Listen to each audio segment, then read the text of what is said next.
Was a sugar na coalition of. Okay. Now, why wouldn't you and I join so na had the MCBB ania. No ni Safumi Kwame Acheampong Prince. Okay. And I heard here no maka. Okay. You know what so from me know what.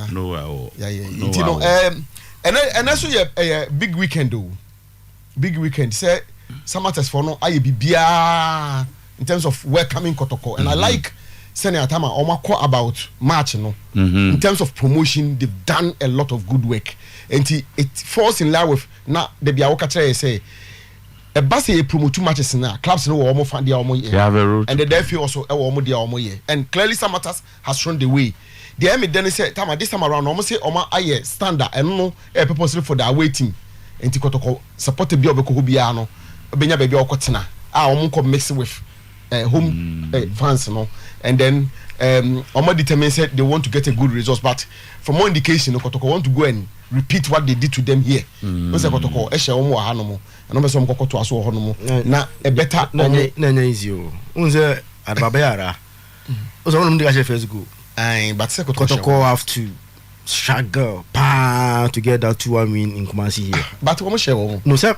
and sometimes say and yesterday even Hampono Samate's dominated that day. One of the worst performance of Kotoko Kumasi.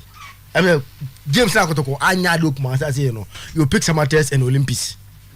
So these are the two games that Kotoko Abonu Kumasi Omanya de Samate's Olympics. And the say they are a very good side. And at home, easy and from Kotoko and Kotoko no. Actually, their last 5 away games, just 1 point. Their last 5 away games, just 1 point. And you're good enough for a big line of Kotoko. Oh, such a grounder. But for any easy. But I like their and then we launch via VVIP launch on them. Born again pictures now. I'm too. And this time around, I'm also we have called VVIP VR. No, you'll be served something. No, I'm told that has been their sound of me and order. Ticket, no. We'll give you what happens elsewhere. No more serve woman and center for when anywhere outside amono we call the press, the media tribune, press box there serve woman pa nti woman center for so woman need unya snack bi baby okra America there obekọ na as a buffet si ho ye adwuma na so the coffee na leptin na the normal pay na bread burger until we incentive for movie VIP na VIP na but mama press na promo press box no so press no so VIP ni o man incentive for so nidi na ta VIP ni VIP no nti bibia who say bibia bibia be o be everything you want they miss me who on there I don't know so no say no so me taste when me taste Harry Zakito can you Harry bibia no awonya o yebi o Davi pastor bibia no awonya bi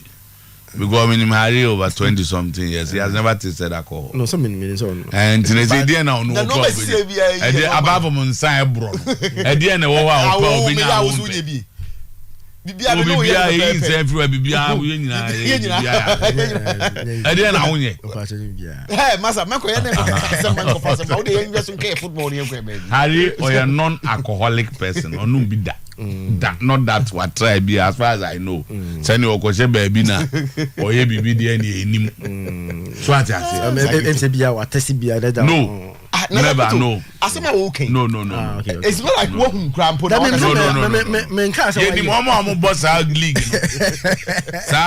no Harry come so at say so fellas submit mama sa league le say ai quand nous Kofi ko try ba libia na Kofi se on count or out or no na call person Kofi ko mistake so ba try bia maybe yes sandy bino ko ye bi da okay no or out but I had it seriously apart from one or two one or two be about no and also na one or two Kojibo say onko let me out so if I dem nimpa no me nya idin bo because why you no akojo bi narrow on somebody na question but you na question no the time Century sports complex is ready for the big match Kofi Yose na fresh no. Kofi Yose person obo ye boni pakro di anase say. Kofi Yose oboase. Aye. Oh Kofi. So we so on there no problem. Kofi they say Adam for pa. Adam for no Kofi. There can you only problem you know. But am nkofo na ya there. The fortress. Until the fortress will host Kotoko today. I always said one thing. Right? That leadership. It is everything. And what they just imagine. not only leadership, but leadership and control. Yeah. Adebako says, what follow the story of Samatex, who say they believe and they have trusted. Papa na your friend in Saint Chino, and on one people who are football, they are corporate. Or no, the football ni corporate. No, they are money and and so their brand is fast improving. It's growing. Every day, stories about Samatex. Positive. But unim say because only distractors. What I say? Say idea and said then and for there's no control, you can't do it. It's also true. And there are people who feed on that. And say you be this or more. Negative side of People have not come close to leadership. They don't know. Say they sit lady but they sit at the back and they know everything about what you look at Samantha. Look at them when they just watch it. So what I say, the brand Samantha and normal Pia Bonte and Akatu has learned from the process. From the process. Also, he has been in and out of Kotoko management, national team, and on one Musu there, and luckily they have Paul, who is also a very smart guy. I think that's some artists on my idea. We need to commend them. It is not because of Kotoko, but no more. You see, there's something on the ground to talk about. Yes. The positives are there. They said they will always be part of our league. Yes. We were called Nebia, Papa no Audi anymore ne GDA or how things should be done. It's Nebia was with Janche Kakra, na system Nina as I was saying. We hope that it doesn't happen. It doesn't happen like that. And the operation 10,000 at the Accra Stadium is also building on. Fine. It's building on and me pay the way Elvis and in the team no. About the idea no yet so no handle no. Transparency at the core. So transparency at the core. The last one at Baby omo etre all the contributors, and normal listing or munti obia contribution de buy amount bibia share ni mu kama so se bibia anko ya obetima beka say mitua say na yes say na I think for now nobody can ask for accountability because the process is not yet done. But in terms of transparency, the accountability at least for now there you cannot be asking for accountability. When accountability me person me say accountability say say make us say in terms of transparency it is up to the core or my idea or my list obi our contribute bia but the process is not yet done. You cannot ask na scan yesterday and people say na where there's accountability be any say then we are about boom punta cha atrewan omo mo twetwe scan say na we ye no ye isa na obe no owie a megidi say na obe no say na we say na we ne say o list obi a wa contribute party and go vote you just senior chamu mu agonda njobia we fear the pack dance we bro o sadu adamu na pola na we nyina wa o mu agonda we say we di aka ho be si na o mu agonda njobia ko mu di no mba yiri no no nya se bia bibi me just I didn't hear ase awie accountability be but I'm saying that Elvis has done well. You see the here say be fe to say ade ko fe so efa obi a me put accountability be Bia also up 10,000. So you 10,000 we are accountability be. Tama, a normal they can hono. Or say they want to go the Dortmund way.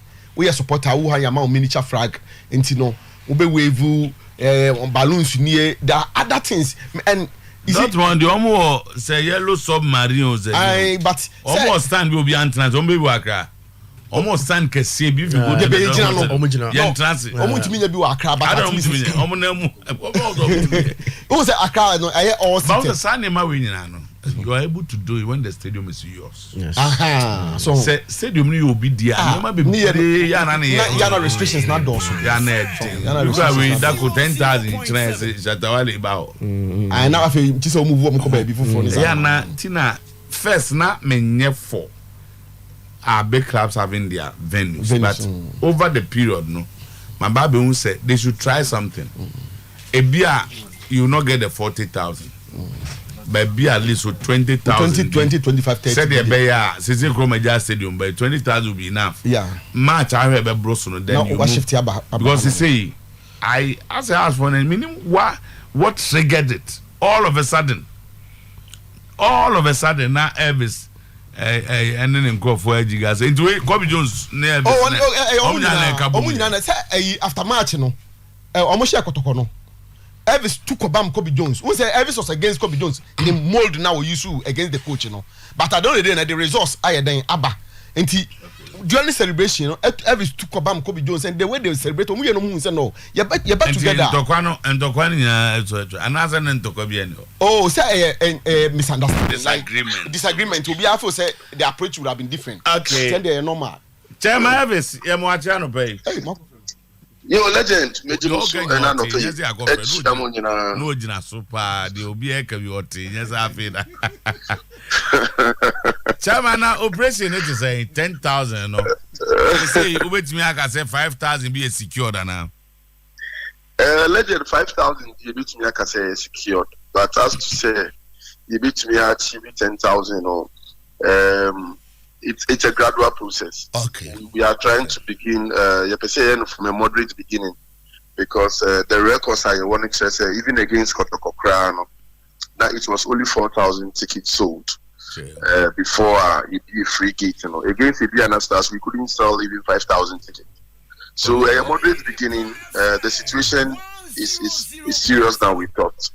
And we will do everything possible. Okay. Gradually, we will engage the supporters and bring them back. Okay, I like say a process. I mean, continuous process. Me assure say kakra. Because now, Mami Musa, we do have the support of everybody in this exercise. Oh yes, I can tell you for a fact. Even though I am the lead as the chairman, I am the lead.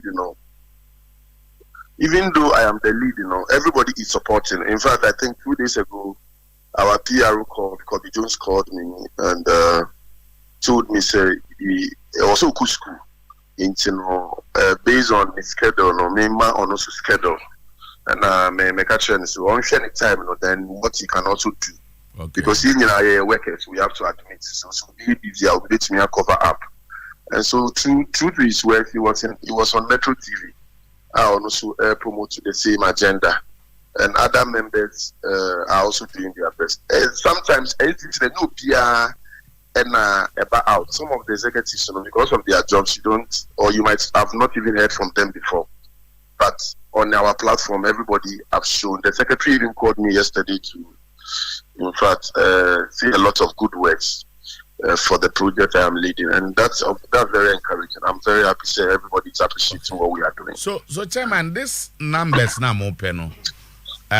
What are the targets? Is it an Accra thing? And I say you want your supporters from across Ghana to come because now, Madam for you America now or so one person tickets. They also want to help. Now make a chance say yeah on from my. So we also get tickets for people. Okay, say the match is in Accra, and therefore he would rather want to do it with the media outlet in Accra. And wait 10,000 there, no? Are you spreading it across? And I say, I want target me and crank. If you can explain that. Your legend, I think you're best spreading across, but our main focus will be in Accra. Since on the boy home matches, okay, and the benefit comes to our club more. For instance, here could be we went with about 7 mini buses, Yes, Akushia supporters in Ibibri, or they transported themselves, but eventually when they met us there, we assisted them, we were together. So the monetary benefits, Ebekwama, BBN Gold Stars. And so, back Accra, so I want to double our effort and do more. Now, yes, we are club, and so it's going to be a national thing that I personally want to lead. It's like a crusade that me leading with the support of the NCC. Okay. And we will also discuss with our brothers Kotoko to get them on board, because when we are doing something as a Indian Kotoko count, and also also a project as a Yankawa, it will be a drink kakra. Despite the rivalry. What's that through shades? Because why then I and Kotoko who catch up so many. Oh, legend! I am not known to be that type of person. I'm a cruise sheets. Porcupine Warriors, Porcupine Tertiary. They have been traveling, they have been doing all this. Into Momo Besuamo. They say they ask, oh, and say, Mona Mayena, Mobetre or Mwana. Oh, and yes, I net your legend. We know when you have discussions. We know chairman and your vice in your discussions. Okay. For instance, the records are there. When we started Phobia Tertiary, Porcupine Tertiary in Maya, the records are there. We started Phobia Tertiary first. Yes. But the truth be true, the truth is that Omuye Porcupine Tertiary, in fact, they did it better. Let's be very honest. We started Phobia Tertiary, but now momentum, it was from. But at the time, Omuye Porcupine Tertiary, in fact, Omuye Mayen say Efe. So we also, in fact, my focus called back to our Phobia Tertiary. I'm a very great Accra Regional Chapters Committee Chairman, Accra University of Ghana, and the polytechnics around, trying to revive our Phobia Tertiary, because we were trying to learn from suddenly our Kotokofo to me, I'm mobilizing Phobia Tertiary and Amanabeya Konono. So learning the good aspects of something from your rivals, and you're bad. So, but that's why we are also telling them, because they've raised issues, say our project is not sustainable, and I am challenging them, say it's sustainable. The reason that it's sustainable is it comes from within. Supporters na and free baby and na ubi abekache yechina say on to sponsor and free effie and free is just from our own supporters, our patrons, and our own sympathizers. So as we speak today, the executive Phobia platform, for instance, and right here they're speaking it upon themselves, say they want to raise 20,000 cedis for the NCC. You see, and they can raise it in 3 days or 4 days. The executive platform, they can raise money. I think one I raise it 20,000. But if you can go back there again. Yeah, I mean, can't someone raise executive Phobia platform. Okay. Your platform it is made up of only executives. And when I mean executives are special. Okay, that one. Executive club 100, need 200 no. Okay, yeah, okay, the friend of executive Phobia family. We have the likes of. Next, I had the middle class. Middle class and top class, the likes of Honorable Mustafa Hamid. Okay. In fact, a very, very, very good contributor. Or no, your contribution on no to me 10,000. Wow. Yes, sure. Wow. Dr. Randy Abbey. Wow.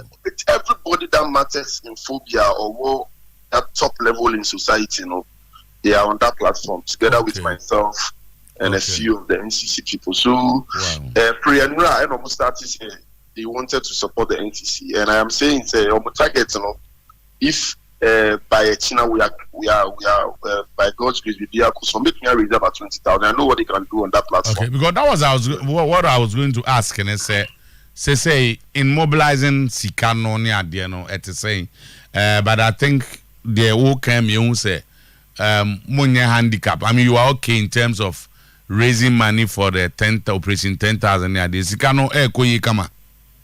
Oh, Sikano die nyamiadum and the main aim is not to always take the money from the supporters to do what we are doing. We want to bring them to the stadium, and then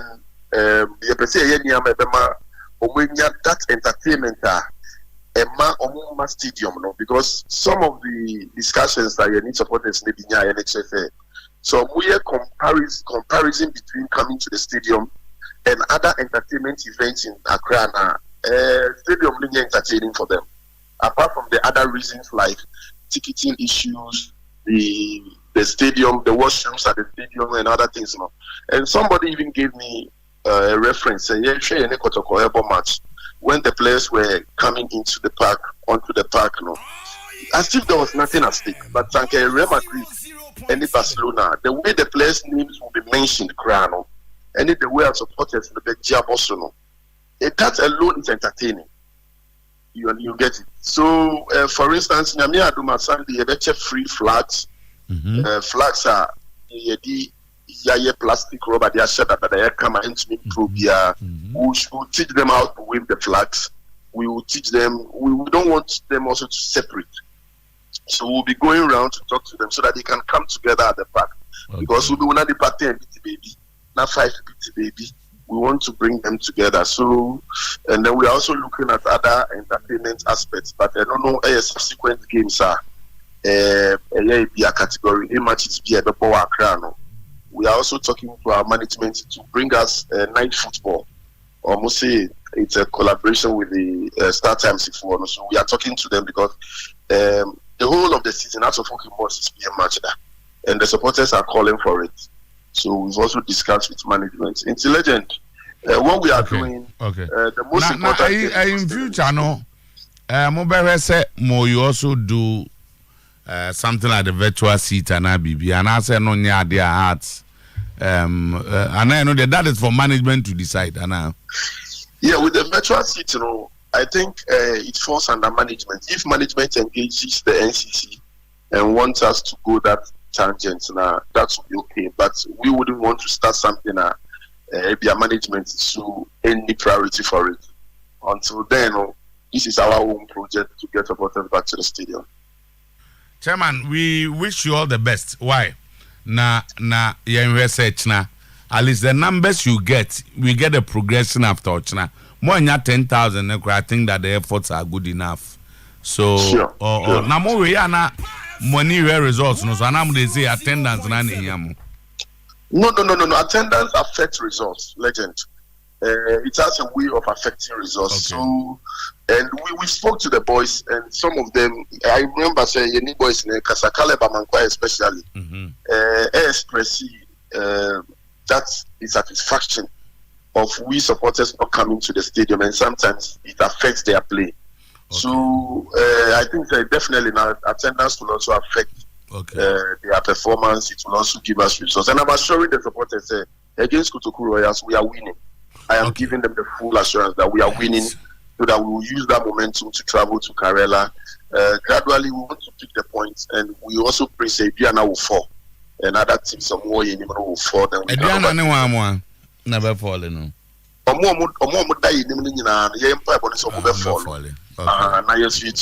I overtake you. And because as soon as we overtake them, you don't care whether they fall or not. No, for money there, keep momentum, no. Keep momentum. So we are concerned about. Okay. We say Kotoko the Navy, okay. Chairman, that's it. What is that? Kotoko game in hand. Oh, still no. Maybe I okay. Now legend be part. So before I'm a corner, Mami say a very big thank you to the media, both in Kumasi and in Accra. To be very honest with you, at the media is doing even more than the football administrators and the football people. We all want the supporters back to the stadium, and we say it's a collective responsibility. But some aspects of our football people, the project that we are trying to do, and I think they should do better than even the media. So I want to say a very big thank you to the media. Your focus and your attention, any platform, promote your games, very commendable. Thank you to Evis, RCP. Evis Herman Hesse, INCC chairman. Good. Operation 10,000 supporters. So say a gradual process. The Ombenya be also Kotokone Hearts na almost 4,000. until free gates, by until free gates, and they were not going to record 5,000. Yes. Kotoko versus us, we're not late in the day. So I say it was late in the day. Okay. The biggest headline, me fire no, was it Kotoko cannot overtake House of Folk League Yayebo. So the headline. Hey, that is always the. There been a 1 point difference with Kotoko. Kotoko has a game in hand, but Uti Elvis Castle match. I said, "Also Kotoko, no more we ya come out to Echi." Omo do for that same across inside. That be when the young Paibo, he is emphatic. He was very, very emphatic. I said, Kotoko, no more we. It's like a team that cannot come anywhere near us. Yeah, no. And everything can decide time a league no muji no. But have you before? What phobia tertiary da? Oh yeah, I'm aware of phobia. Say what that before porcupine tertiary. Say what before that one I don't know. And they make us mean number, but meaning say there's a phobia tertiary. Omunya vibrant to say porcupine tertiary no. Oma ba crowda. Oh, the bomb they say. Some say Kotoko for no you know me. We them say no account. There be no groups na be na ba ha no minim any other but minim say there's a phobia tertiary. But omo vibrancy no you cannot compare it to Kotoko there no. Kotoko for no way ahead of them. I mean they say opese or revive omo to the point that at least because omo so what omo na no say na wo Accra Stadium you could see say Kotoko baby time on say Kotoko for baby omo tena Accra Stadium. Omo na before kickoff and even during the match omo no master stadium where library House of Folk supporters came into the picture only after House scored the goal and the Ukrainian they are also there if you walk on almost so issue more presence but before the game warm-ups any all the other pre-match it was for the porcupine tertiary any other Kotoko supporters na ekoka omo show say omo base ompese omo bebenya enti results no kwesa no na me yama womo not because me per se but na me the way omo mass stadium no here library no they brought the ambience of football here on the match days and na ade na me niji ho pa but me tama say ebia ya kan omo asema na criticize omo a these are some of the things that you want to see and abasobodi na Odiama Elvis no I'm excited about it because it's coming from a top person like you and me just say they will take a leap from it now omo to anymore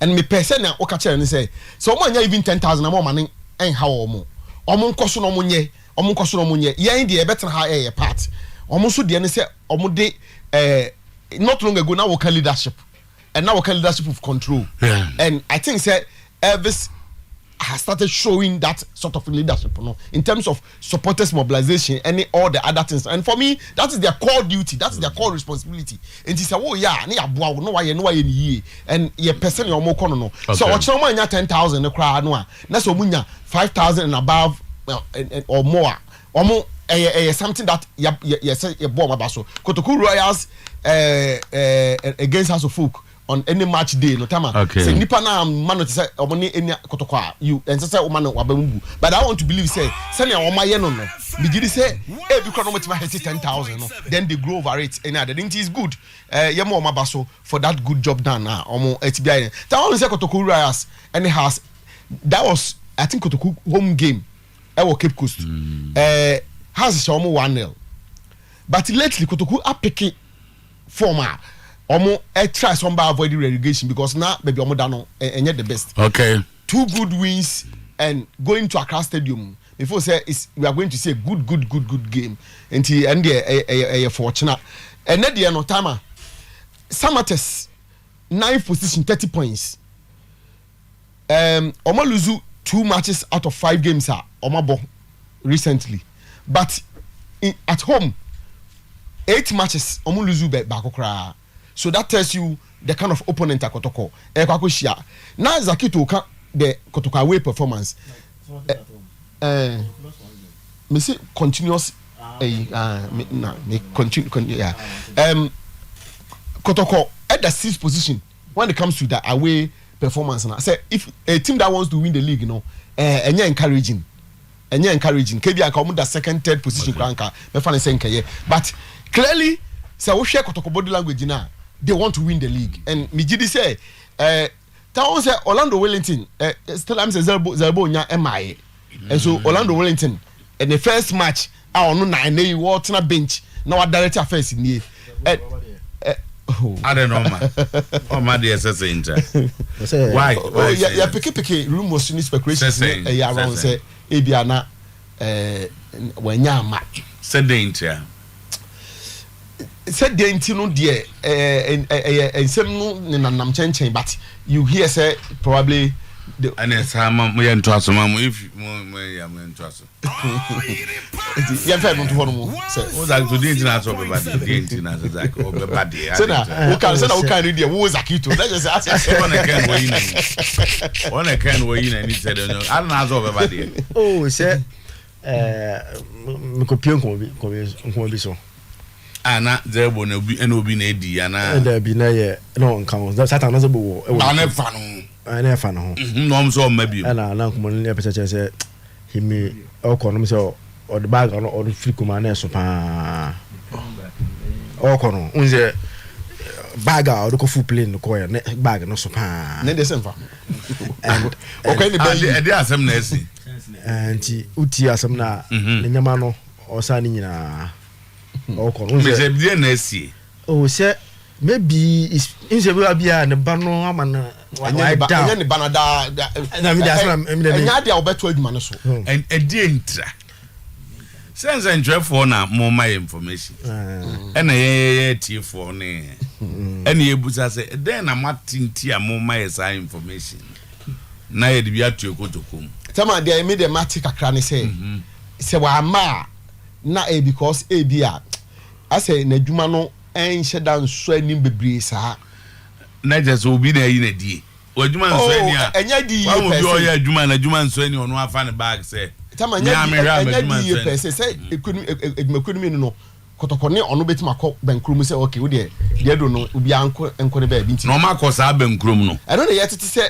bia wakodu ho bi asa nkomodie no na wo kɔ bankrum azo tukwan na obi akɔkɔ bankrum okrum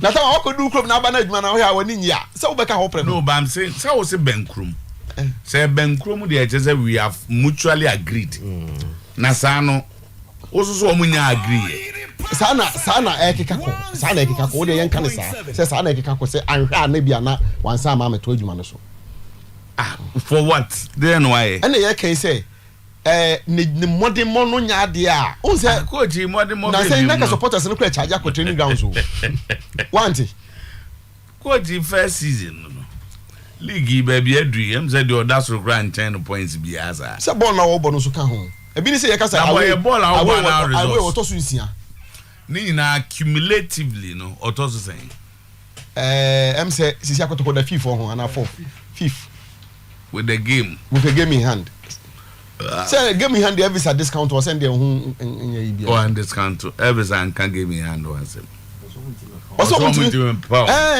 so it's not a game in hand that he has discounted and I'm will do 1 point or game in hand as want me sound now so or say game in hand no lusu the aka obesano and one specific to the game in hand all right young quite Zalbo was given 2 weeks off and it will end next week. Finding it difficult to understand this discussion. What is Wama Harry? Okay. Blessed Ben. What is Wama? Yes, speculation say likely say what is the basis for the speculation? The basis is that I say penifo ni Monday morning. I think this one is clear. So there is a boy no numa then are we suggest so omudi nkomo bi wanza na okwana sente no zakito edi bi ka ho say ogopi nkomo ko zakito do hu bag na ode kono neso pa e na so wasa ko pie nkomo bi so bag kese a ye de tu kwan de reasons no doso sometimes o ko ba bi na say o bana de niam bebre ba otum the bag kese ko say de bia wo ba sa bag no be carry niam dodo na ba we na ye ma wo ana obeyi bi enti shopping na bia wa ye come na busuafo and what's our bag kesi taba so timi sesi ade o so we are looking at option shopping na ko bokina for so of average na ba na ko shopping na Ghana ni ko bokina Anthony Manko na bokina de ne o Ghana ni ufri Kumaza za Accra Eko Bobo de la so a wo shopping ko. Na ye tu kwa ko Algeria ne South Africa mo na adoro vitete ye shopping ma. Ye nko Ataba market. Enko to niema o kero ni ade ma. Journalist penny ba ko Ataba market. Eko hihye niema bag ya.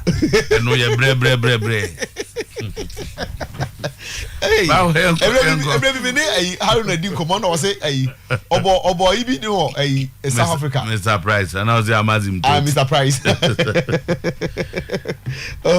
I was the young queen. And Tama, and Kotoko, Summer Boy, and in Century Sports Complex.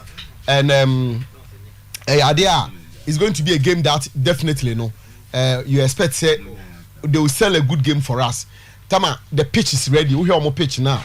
A tuning pitch very well, and definitely we'll have a good game.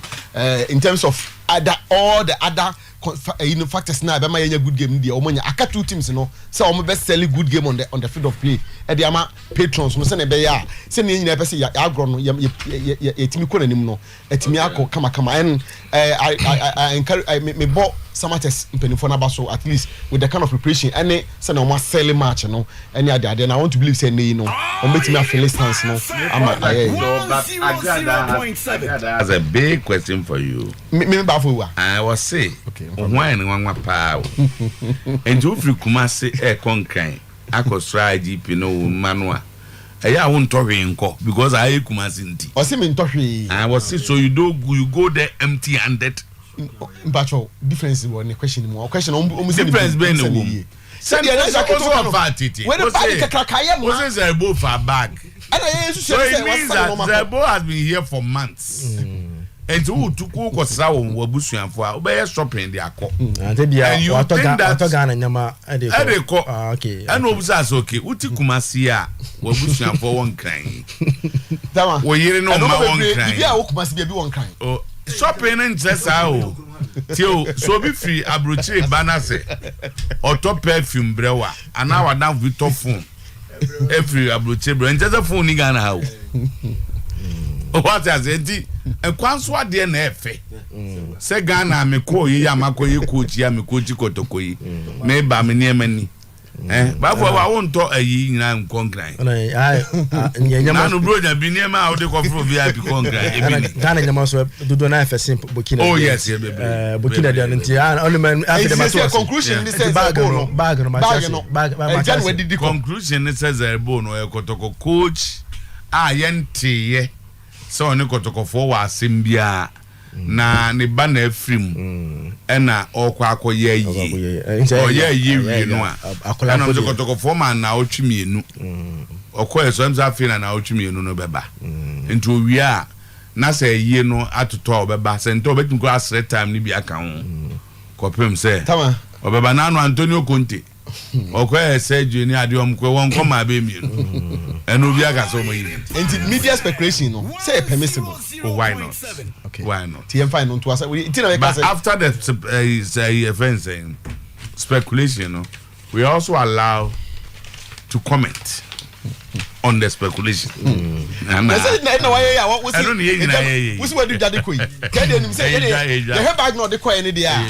It look like bag and BBA. But what say you will be asking the two kwan. Some people travel light. Obi o two kwan unkra so two kwan. Obi bit me free akọ London. Unkra only bag kra. Obi also free ekọ ebu akwa makura. Niam o de be kọ no. But pack bibia. Sanity. Na woni ma bro nya bi de concrete bi. O san na ria. Niam e bi nkai. Dodo, a very good weekend, and weekend Abuchi Subede Kakra, because for example the Premiership top one no City are not playing because of the FA Cup, but Arsenal had the opportunity to extend the lead to CCI 505, and Arsenal had the opportunity to put pressure on Man City by extending it to 8 points. In Kaba City, those following Arsenal will rather put pressure. Arsenal is not want to put pressure on anybody. They're already on top. If you're on top, you don't put pressure on people. No, it's rather people who put pressure on you. But say, Omono. If you back is a key to the end, so what will be that so man pressure? Oh, them say you order Udochi. Or more pressure. So it's not pressure. Until the end, I'm saying, say, you are ready for 8 points now. Now, unse City di can first now or share points reduce wa. They put pressure on Arsenal. Very well. To what do be a chin? Who now put pressure on you doing? Who the anymore you don't put you extend. Already no cover him. Pressure they will be do a chin at the pressure. Now me my defense they got them pressure. And Arsenal I only extend the lead. Okay. And Arsenal had the opportunity to extend. Now why Crystal Palace decided not to sack Vieira until now? And on that, say, why is it before Arsenal's game?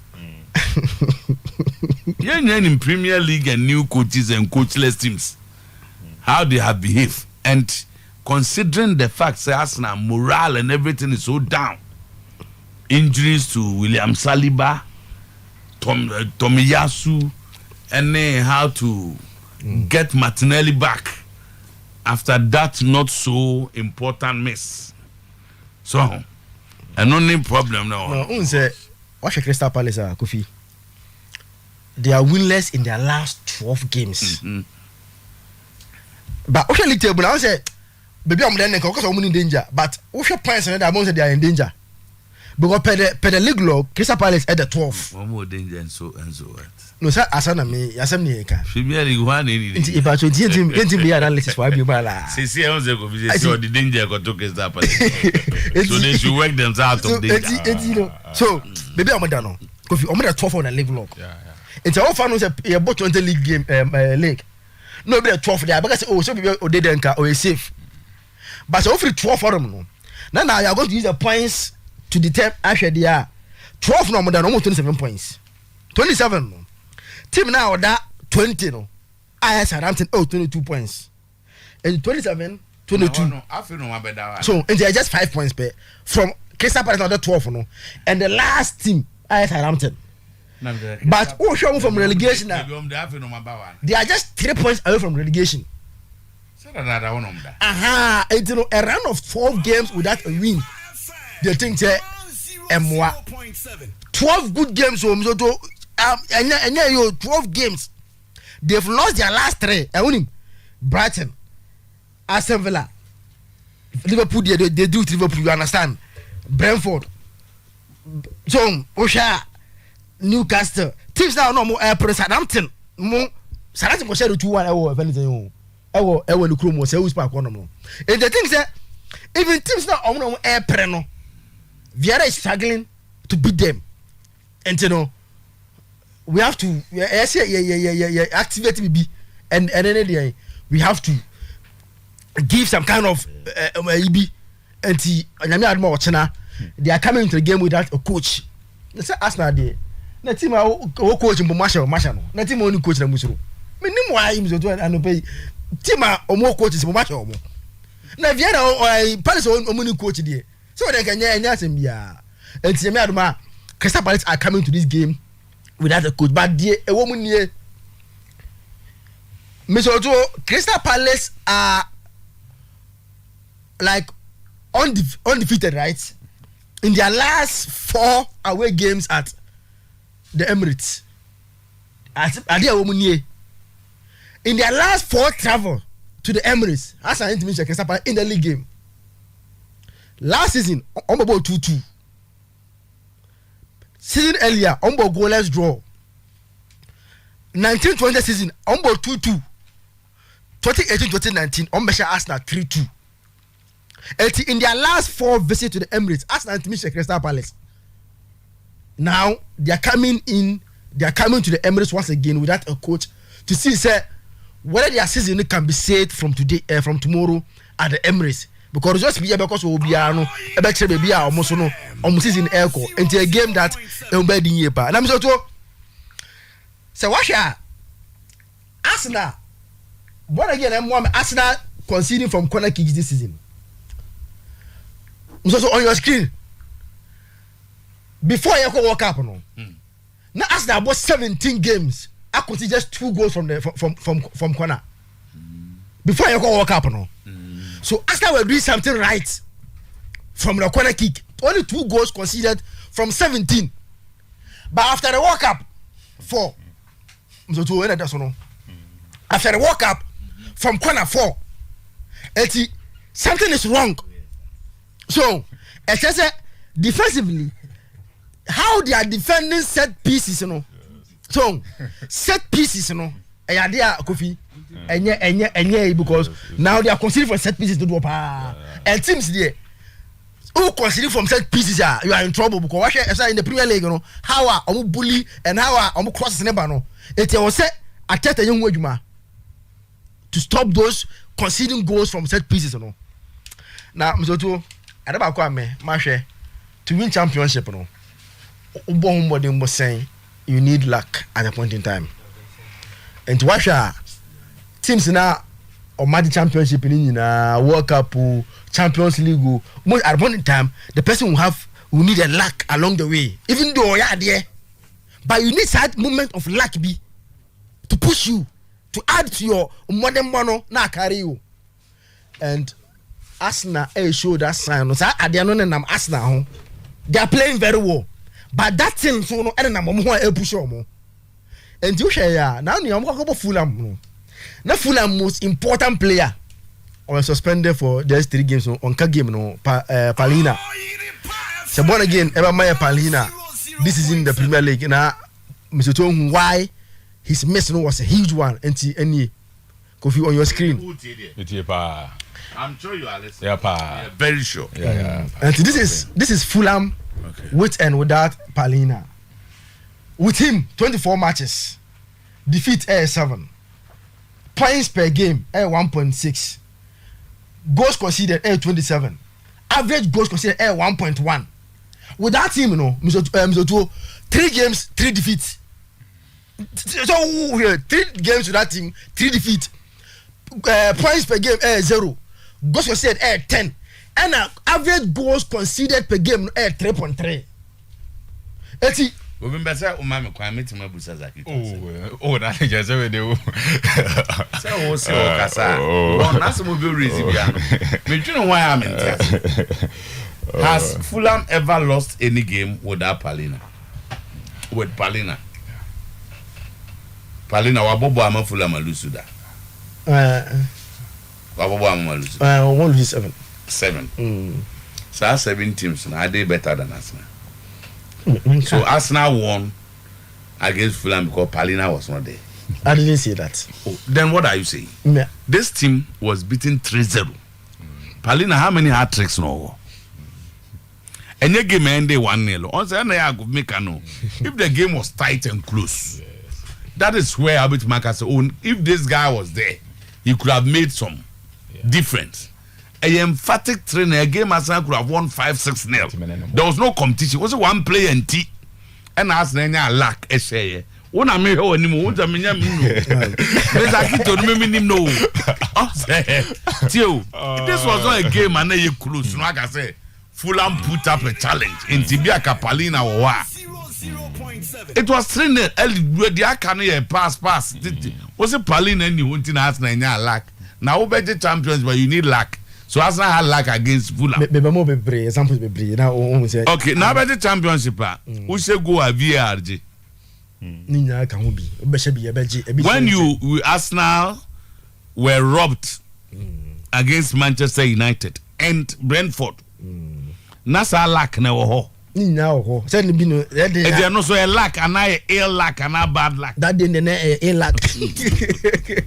So it's you get started, you know. Hey, who's on go Brighton? No, Arsenal go Brighton. No, so no Arsenal Brighton most important players, Moise Caicedo and McAllister.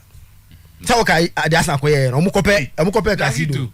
Now, the analysis na dey we. No, I'm trying to put you up. But we are say even though Arsenal are playing well, so Arsenal have also dropped points in games where their best players were not there. Yes. So, oh yeah, you also look at the other side. Say football on Sunday. You say me had them when neutralizing the 2-0. In football, you not get anything and ten aga some or can no na enti say on the players pra. Arsenal the player pra. Oka say we ya Saliba Tomiyasu one go for the dead that form of park so the honor wenya. Arsenal have lost games without certain players. Manchester have won and lost games without players. Liverpool, they are where they are because some players were not there. City, so this is part of football. What selecting games to say? Arsenal and Brighton and Kobono. Yeah. Na McAllister. Yeah. And Moises Casido niho. That's why Arsenal won. Fulham na Palin and niho. If you are any money, yes, I do. Okay. Now Manchester and she will be an opinion. Oh, me, yashe. So why is it so peculiar with Arsenal? See, I'm analyzing Arsenal. So me analysis on the Arsenal and the Crystal Palace game. I don't mind him, sir. They also touch. Oh, the confidence Arsenal Nigeria League. You say honor. The league will be a we have 11 games to go. 33 points at stake. Okay, yeah. And what do you know? Or go watch it. And you say expected Juve. Some bet sporting governor is you wait to say attention. Eti unyoto nyame watch na. Dia ya Antonio Conte, dia ya Teta. Omo hard ni. Sporting si watch na. Pirates will come and disturb you, but a game that Arsenal will win. And Tianko 2-1 win for Arsenal, even though a very tight teams that are new coaches no. And now I'm boy because Obi so prove it be say na make me able coach na my member and na omunya opportunity they try to prove something say they are good enough it is good but I think say still no Arsenal will win that game by 2-1 to extend an 8-point lead on the league log. This weekend the big game we are saying El Clasico na me adoma ochina enyumbre Barcelona at home to Real Madrid. This is already this season no almost here in the league. Real Madrid won that game but in the 2 cup games almost here in Barcelona Barca Real Madrid they won them in the Super Copa you know and now almost also Copa del Rey first league Barca also share Real Madrid and in the 2 cup Barca have won and Real Madrid they actually win in the league now so we share La Liga now Barcelona are leading with 9 points. Barcelona lead Real Madrid 9 points. Et be Real Madrid akwa gina no. Ochina e was say Real Madrid is either Real Madrid declare Barcelona champions of the La Liga and as Real Madrid bema obe open La Liga na amana open. How would they make it open? If Real Madrid ex me share Barcelona so to pass better 6 points. Barca Real Madrid ochina points ni got 12 points. The league is over for Real Madrid. How are Barca able to this season, you know? So Barcelona let me points, you know, got 12 points. The league is over. Et ochina Carlo Ancelotti, Karim Benzema, Vinicius mo, Toni Kroos mo, Luka Modric mo. So omo baby yeah, they have to go to Camp Nou, win that game to bring the points to 6 points. Then good for them. Barcelona are doing something than Alves for almost 10 years in here, and that's more than 10 years in here. To see a defensive Barcelona team, to see Barcelona very defensive. But Mr. Otuo, under Xavi, I did a man say, who say one of those players now, or more define and I say, hey ma, tiki taka no, Xavi, Iniesta, Busquets. These are the main architects of the tiki taka no man here. But under Xavi, no, Barcelona never born. Do their now defensive work no. They only defend more than how they it come tomorrow. Meaning because Real Madrid knows that they have to go and win that game to bring the points 6 points. Yep. Now, Mr. Otuo, idea to show what's the game the Murphy battle. Pedri is out of the game. Diakano, Obiawo, Busquets, Gavi, Frankie de Jong, Frankesse, they are all available. Usman Dembele also out of the game. It's the normal Rafinha back to his best. Onya struggle kakra, but as was I say APK scoring important goals for Barcelona. It's a very tight game. But Real Madrid, as I said, no, between the two, they knows what is at stake. no minim ochena what they have to do and I said yes omunya e was our company one to make sure say La Liga no wide open. I remember last season when this sides met in a very tight game. But Real Madrid went there, won at the Bernabeu 2-1. Goal from David Alaba and Lucas scored the 2 goals for Real Madrid to beat Barcelona at the Camp Nou. And the last season they won there. Between those two teams, the moment they say, and yet didn't remember Real Madrid because they have to win the game to bring the points to 6. It's very key. And I think we are going to see a very good game at the Camp Nou. Okay. But Real Madrid, as I said, Barcelona, they've considered least goal not because they have the best defense, but I think Saki Penodopon test again. This is one of those performing goalkeepers in the world. The first 2, he should be there. Point blank saves. The number of times that teams now breaking past the defense, but at any point in time, Testegen is there to stop them, unless Ebia. They want to stop and Manchester United. Manchester United, Manchester United, she almost 2 or 2. I say, and for Manchester United, he considered 4 goals.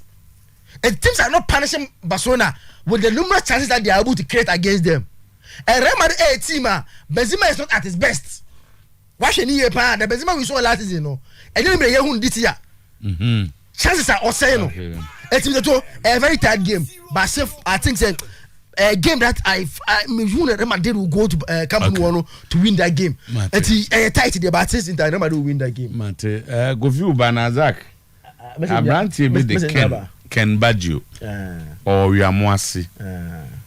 Or say he has an issue with your analysis of Arsenal conceding 4 goals out of their 17 matches.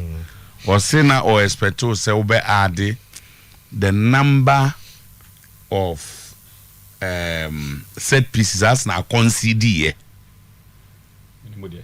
The unse the okay can goals by opponents against Arsenal in the first 17 games now a year 2 no. Now set pieces near saying any move 2 share and the other one near saying any move 4 share because of visa is of essence to the analysis. Kuvuti ase. If you are the home conceded 2 now set pieces near 2 pe. Yes. Yeah. And a nina say but we are near 15. Yeah. And to stop 11 MR4 say. So he's asking whether it's sort of any importance to your analysis. Can Badjo or Emas? We are quite and as a corner, no, and nay, saying any move for say, we nay saying the move to say, to say, and also can't ask them now over all the count. I like people who send messages that, oh, on your German Batoyama, me where the team you support. I just want. Oh my, whether people need anything to do with that. I think it's helping the analysis. Ebe here say Obama who say Ebia omo concede corner 20 any move 2 share. And now corner 40 any move 4 share. Won't mean here no free analysis no. But let me tell you, it's worrying because the whole canon no credibility will you started league and it was difficult to. Also, that has been the bane of Arsenal. But Ekobasa said the problem was solved. Yes. But Nancy, who say, I say, set pieces in the bar, you are not very comfortable. No, that is true. But also say, go beyond this. Near say, beer, this stars are considered more corners. As saying first now. We nye Arsenal say no they make quite an army say is it in relation with other teams how they are considered and how fast and quality now because see no maybe I want your title they can do obi you see ade obi keke na say no title you do title in 2 why I want you to be careful ne say enche me just say the 1 month and out now akonwa ya so now ka say Arsenal be the 10th. So can me be. No, maybe some of the and go Maka Premier League as a match. You see, it's quite unlike the other leagues where Bournemouth and Liverpool bet Tiegina. And Liverpool had beaten Manchester 7-0. On then bet Tiegina to be paid. Then team no at Liverpool 1-0. What I say? City Everton away. City Arsenal. City Cheers. Nottingham Forest. Now after that, Nottingham Forest are going off. Yeah. So what I say? Now Everton Arsenal. Now I say no. Now Manchester United I say 7-0. Into this league. What catch you? And now an interesting game with Newcastle versus Nottingham Forest. Wow. What a game! Wow, good game. And me is so impressed with Nottingham Forest coach. And I say, the way he struggled initially. Banana Chrome for no Vim won. Yes, but now I say, the team has improved. No, they're playing. Yes, but the good thing I like about them, why they say our captain, he's reviving the Oye they did. It will be good for the Black Stars. So if you have a player who is regular, our boy in the Premier League, the day when we see the day back, you want the day beam in our Black Stars, we see the difference. No, because he's now actively playing in the EPL. No, I saw something, even which is good for us. The match second our born Nottingham Forest. You could see the day we now acquire Saudi. Qatar no. So did Qatar now acquire no affected his performance. And it will affect your swag. What then? Affecting you, but if you now see him in the Premier League, and one day numerical 2 baby. You understand? So you see a different day than the one we saw. But he used to be one of the best. I don't know what have happened. You know, and the man on the bottom, I need the naira.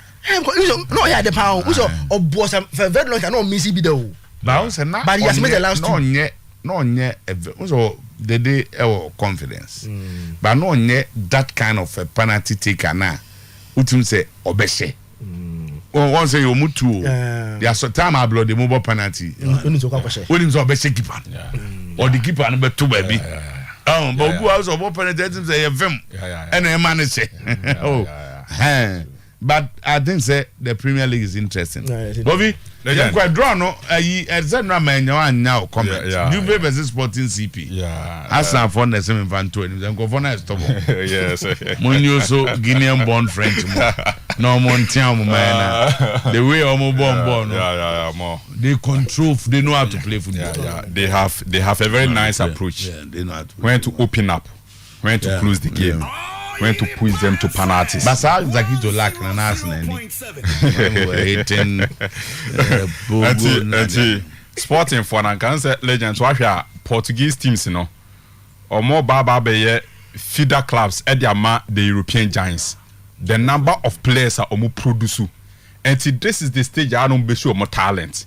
And Porto, Benfica, Sporting Lisbon, and they Sporting for no elbow quarter final of the Europa League. Benfica for a quarter final of the Champions League. So share Porto any Inter Milan. You understand the work of Porto for over the years. Just margins and then Porto for qualified to the quarter final of the Champions League. Legend, I think it was a good draw. Media, the administration. I saw Kaya before Thursday. Me know your discussions be with you about me expectation, especially as an Italian fan. I didn't me expect it. And Abem at your mammy. Yenya Milan and Napoli.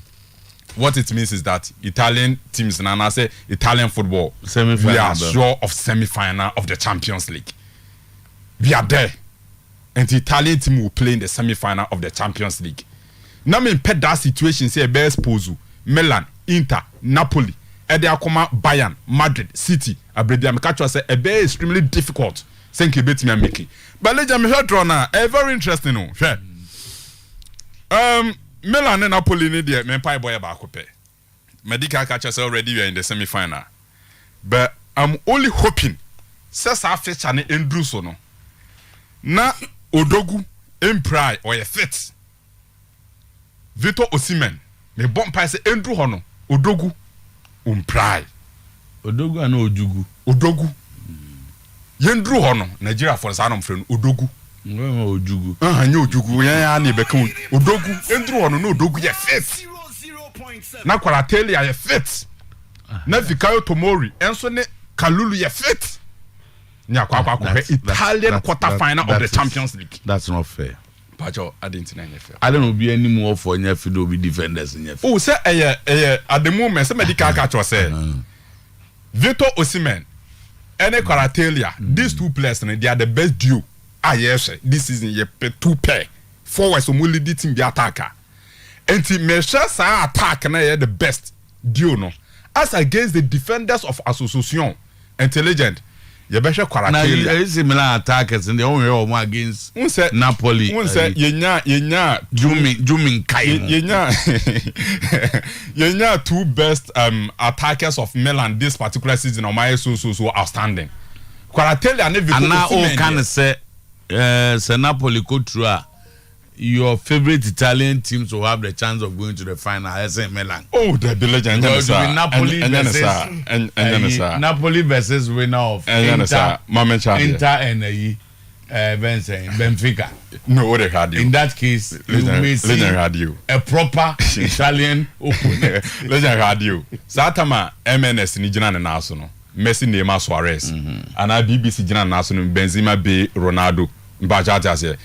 Say fast attack na anytime omuko bobo bia you pick that attack no akohwe opponent ni defense omo dibe chasa attack no Messi ne Suarez ni Neymar na eba so we will have to look at opponent ni defense no de ba bebo against Messi Neymar Suarez and I say Ronaldo Benzema be this season in Europe Messi born na Kwaratelia any Victor Osimhen bono say Napoli kwako bobo bia I would have to look at opponents in the defense on the baby share these 2 forwards because legend for no woman no and legend a very interesting to see how Fikayo Tomori and Kalulu ebetime gina the strength the might of Victor Osimhen Odogu and our brand friend say Kwaratelia so that be an interesting battle but and I'm try say a clear case of the experience of Milan as a football club and the form of a Napoli game no that's the true definition of game in a down no that's how best you can define it a former Napoli no doubt about Napoli's form an outstanding form in actual fact in the Champions League you can only pick Bayern Munich who were better than Napoli from group stage in Eba because Munich there were 8 out of 8 won all the 6 games in the group stage and won both home and away against Paris Saint-Germain in the round of 16. The best performing team this particular season in the Champions League is team friend said Bayern Munich, the Bavarian. And the next team is Napoli. And against Frankfurt, in the group stage, against Ajax, against Liverpool. And a form of Milan and Babia. But when you get to this stage, Ayana form alone doesn't count. And no man call into play when it's about the knockout stages of the Champions League. When you meet the cathedrals and Milan are one of them. And the definition of it in the side game the experience of Milan as a football club as against the form of Napoli. But legend, Mamika Sasimwe. Something tells me say no more BCC after once again Nyankopon fa Maradona maestro bi Nyankopon fa na kransie baya Ruta Argentina for nam so kwaje Copa America nam so kwaje World Cup something tells me say bibi so see Napoli already between the second place team and the first place team in the Serie A 18 points. So Napoli, they are runaway leaders or winners when it comes to Serie A or Majeri. Diaka and they say Champions League how far and Napoli beko. And I've already said this. Stage no Madruno the best in their history. Quarterfinal no mumo bida in the Champions League. Quarterfinal they've not played in the quarterfinal in their history before. But hey, they are here. And who knows how far they can go. And the first channel down say a form guide there, Napoli are true. Say a form guide, Napoli are true. Legend. Another crucial game, of course, the biggest game now, Dahana so crucial. I think say Bayern Munich against Manchester City. Munich no. Munich no. Champions League na bribi am catch ro Munich no. Omono say legend o club no so mo bo Champions League na so mo free ma their season has ended. Bayern Munich doesn't define their season with Bundesliga or BFV Pokal. No, that's not definition to their successful season. The very moment on be free Champions League no. Among one Bundesliga and I say Pokal and say their season has been successful. No, yes I know so move free Champions League now, season abawie. And that's the more reason why more about Champions League now. And your Bayern Munich in but the entire German as a nation because fan say Bayern Munich and represented the true identity of German football in Europe. Because Dortmund more form na ba form. Omokwa no maba. Until only Bayern Munich. And this season, per one team our Chelsea were very stronger. This Bayern Munich, they have different attitude when it comes to the Champions League. It's all more form. Now for more experience. Now cancer no money now boom now the Baba be share city there now. Then clearly once again a slight advantage Bayern Munich. Yewie Munica near Baba Madrid ne Chelsea. Chelsea with good record against Madrid. Bayern in stage we. I didn't know I didn't stage as you know. It's a legend. Chelsea as against Enomitier Graham Potter. Ni interview. So boy Everton we are then against Madrid and they will see how best I will beat him in Madrid. Hey, na see Graham. Real Madrid na no mukobo boy you great. Tobuase kakra say support. The last 2 games were when more bank crank. I think say 3 in the last 3 mpo. And Chelsea are coming. Chelsea will win that game, legend. Okay, sir. Who Chelsea some better? Ka be no mark so kakra maybe in say Chelsea are motivated more. And then we said the boys now banner so the only need that. New arrivals. But they say N'Golo Kante is coming back. Oh, yeah. N'Golo will be available for that game. To me, N'Golo and then Omagenta Kovacic and there be Kovacic more. N'Golo back Kovacic back on Enzo in midfield no. Now me share Omochiro said they say K2 so pick from pa. And I hear Brazilian no 5 and say Thiago Silva will be available. Rich James is there. And any wider bench or whoever. Me here on my line I'm listening say the Chelsea confidence by anymore. João Felix understands the Madrid game. And they are him telling man will be a Chelsea in 2 chances. Madrid will not have it easy. Real Madrid media. Bet me who? Me Real Madrid for no. Legend, my makers are same way. As I say, Omutenya no the Chouameni.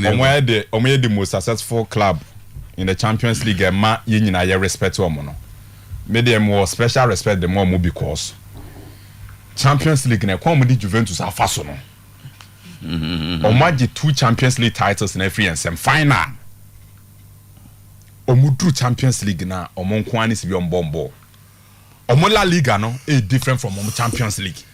Omo na tiase e kwa omo faso omo ye ne sa. But they've not won every Champions League. They've not won every Champions League. But look at the gap. Omaji 14. The next to them aji 7. Oma bobe 50 40 something. Say 50. Me va say. Oma bobe bebre. Ya tiase. They just do no bebre no omanje. Bebre na omanje and this is one of them. Chelsea but the next to them no 7. Milan. Liverpool Bayern Munich 6-6. Arsenal 0. So make I say 2017 ekwa mo de fa so nti ye bo Champions League na could do final. The only say Champions League will be do final no about 12 games. And so what me bo final na aja that will be your 13th game. Ye bo 12 games and then you consider only 4 goals. From group stage to semi-final and you consider 4 in 12. It means that also about 4 games and San Juventus are considered only 1 goal. Final na money 13 game. Final no against Madrid. Yeah, they just 1 game. They consider 4 against Real Madrid. 1. Near about 12 I consider 4. Yeah, the 1 game. Edge 4 in the final. Cardiff. Real Madrid. Ne Bonucci, Bazagli, Chiellini. Yeah, the Daniel Alves ne Alessandro Mina bekan. Buffon and that post. This is the defense. You will consider 4 in 90 minutes. Real Madrid. And legend. Baby, Madrid favorite. 1 game are quite crucial. Benfica and Inter are quite but I would say Benfica. They are a little bit ahead of in terms of how mobile. Maybe I just say Napoli ahead of way. So Napoli in them some him say a clear case of experience in a form. So form in they quack body a form guide on the evidence of what we have witnessed this season. Napoli, Munich slight advantage over Man City, Madrid over Chelsea Football Club. Patch legends then Chelsea for say 2021. Yeah. Madrid versus Chelsea, Chelsea versus Madrid, and Chelsea qualified. Yeah. 2022, Chelsea versus Madrid, Madrid versus Chelsea, and Madrid qualified. 2023, Madrid versus Chelsea, Chelsea versus Madrid. Guess who qualifies? In our last 7 games with them, we have lost only 1. Madrid is not happy meeting as simple when Chelsea is in form. Chelsea for no of him. Yes, Omonko. Go via Befi. Sabrante no wake bo pensim you so ne ngwagofi na ekosen over this week Black Stars I had baby akonyo so na Aminu Shadow betna na wa ye busan say whether he has come here in any capacity or no a private visit or babesa obesa ninuanom so obesa ninuanom and we saw some of them around town. You don't know what they wanted to justify. Some of them thought say sebi omo babe keka nsem no sa no omoko. So some of the claims they made, you ask them, these guys, what do they think? So I just say omo come say then go for but in some instances they may have their way.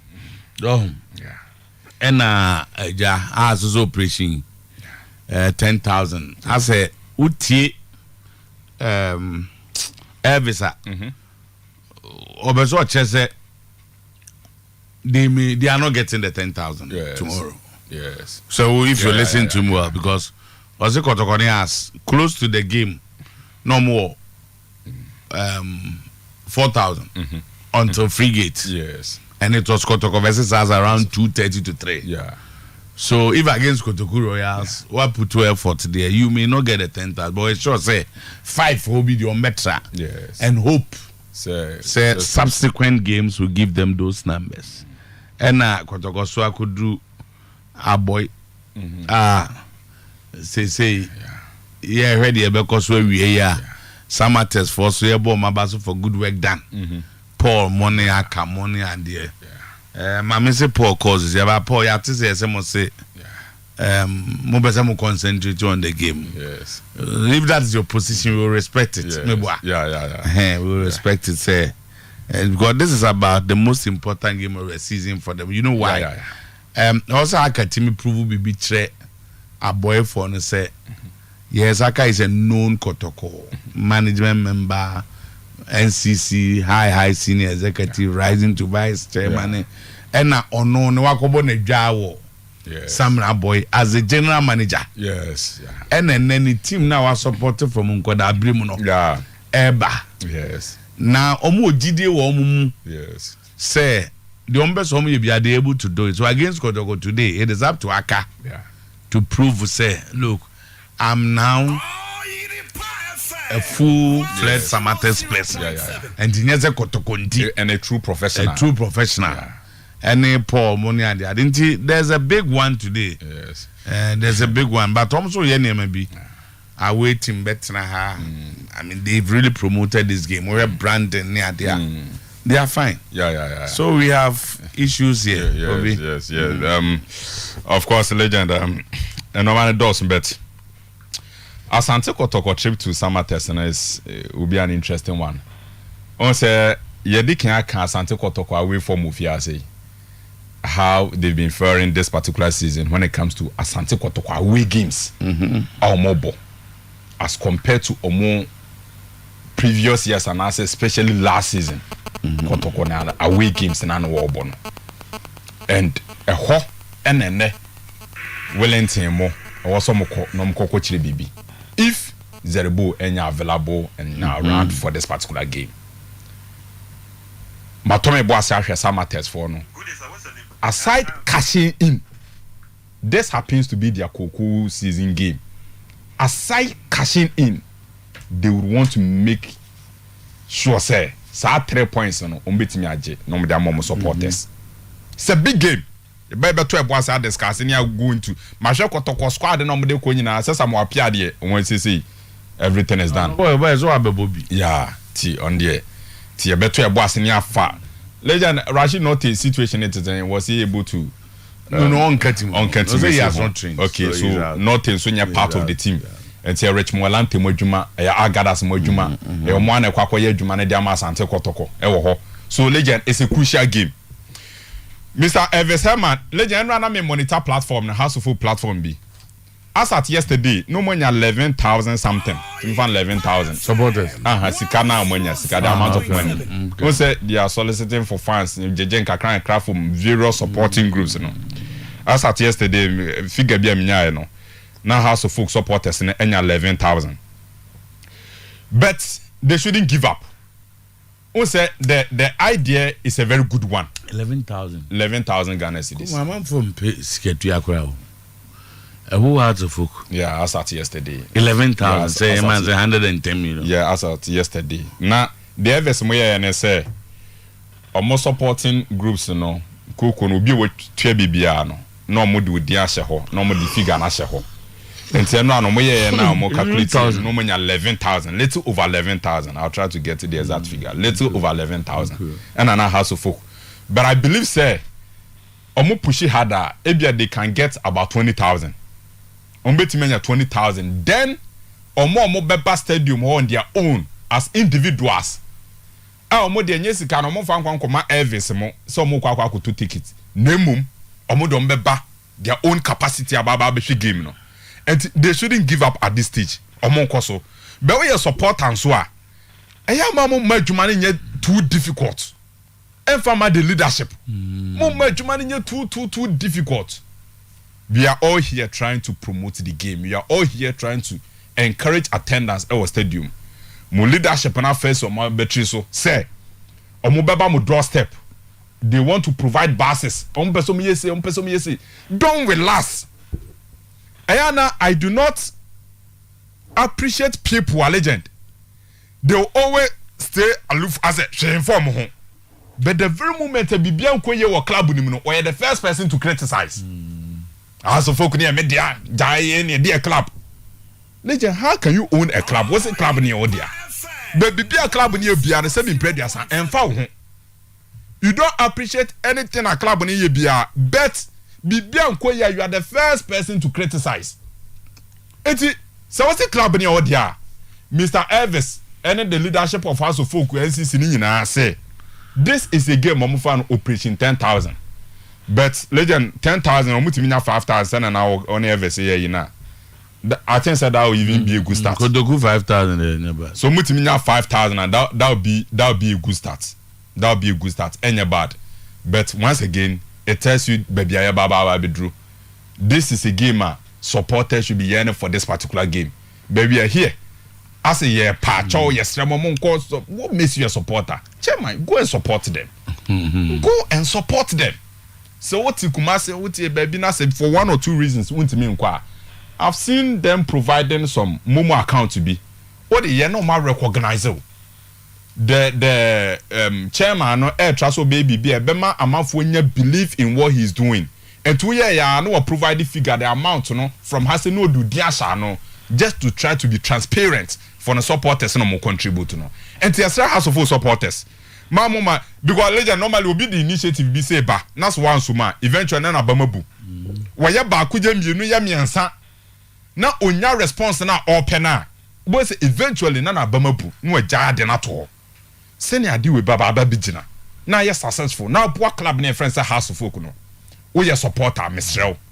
Then the next thing is that legend medical can you take it in once more if you say minim why Ghana Football Association consider say omo game on bebo against Angola ebia ye beye yi ticketing alongside Bragate and Abitra tickets the traditional one say omo no ehunu say Ye take it in nko betimi the problems aba.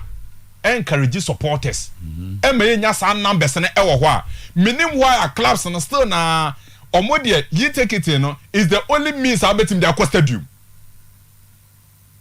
And it has been creating problems upon problems. And once again, National Sports Authority in the House of Folk company for yempe issues that supporters be person moko. But because you take it in a more problems in the omot me and to take it and stadium ho. Ti Elvis, Mr. Say issue no ha money mo penny for and discuss it. It's one big problem. And legend now cause I didn't na. And class and penny for no so and very hard on them. To say if this is the situation, we don't want any you take it in 10. Your supporters but they have a role to play. Also to me home baby. Exactly. Exactly because legend I didn't the whole. What the nyame adoma game in the baswa obeti issues of e-ticketing. Nti me say blasters for no consider say ebetimi aye both. Adentina clubs and so ntimi nye both. Than to say e-ticketing nko. Okay. But legend House of Folk team no na yanto eba ase na ehwe niye. The last 4 games are House of Folk abo.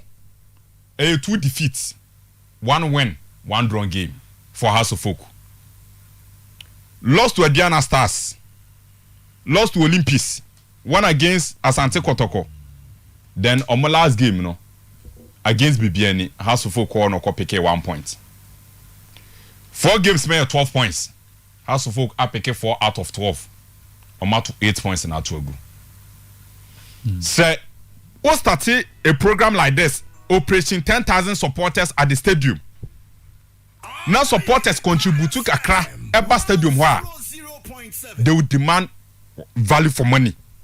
With Jessica, Operation this, what Jesse, why you say? Okay, you go say 11,000 was the money they got from Operation Invade Baby Any. Invade Baby Any. And the 11,000 was Baby Any. Was Baby Any. Was Baby Any. Raise for the Baby Sir. And yet we the figure no so the figure. Okay, wait for Baby Any. Yeah, Baby Any. Okay, okay. Then it means that because 11,000 there. A whole heart of folk. Supporters baby. So much a quem with 11,000. I think it should be more than this. And I tell you. Then the problem I'm for almost also unya kwa in stadium. Yeah. Any other where kwa is a virtual seat in the Yes. German for be away 500 way 300 5 200 200. Yeah. Well, I mean that day 11. Anna. Yes, but 11,000 say 11,000 there. Because me and Kasame personally, I say all legend win him say. There are a lot of House of Folk supporters in Penny Folk. I know.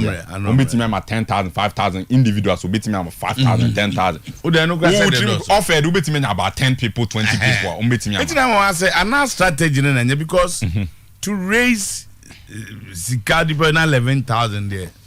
I check one. We say of late, one thing so I mean say there are a lot of committed supporters. Are quite detached from the team. Me who be sir. Last 2 weeks, House of Folk supporter be Ephraim and Mopa. Now watch me say previously now there were a lot of House of Folk committed supporters are financially very capable. But a certain system, Momu feel said this time they are not part of the team anymore. Tisanko for no people na why are they not part of it? Say they that to where they tomboy mu dey don't change for that. Say now a lot of issues say we see some of the all transfers and penifoni be beka ultimate support team na omo chese sa no ma no e ma supporters ni be bring kasa no dos o ma me one man bia o say we strong MPP supporter or the saying candidate our Democrat this time was a big man. Was it during 2002 more House of Football Champions League Confederation or course sign check? Or say this time round and say House of Football be binance or from almost this time club on almost and we have a lot of such supporters. Almost but they feel belongingness. I said they've not been recognized to be part of the family. And to me when they say and kakra just say Elvis master T no more come na say oh chema ya dia club ni odia this no more kwa Timi anka sama starting no mu. Na say club ndi obi dia. Ndi oni ba kron kan jam say ne dia. Oh, unse na ye ka say obi say wo dia.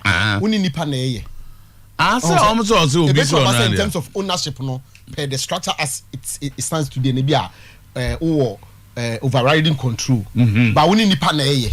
So me nipa na uni nipa na ye. But then say media. The Kofi me makomu a the Kofi no 100%.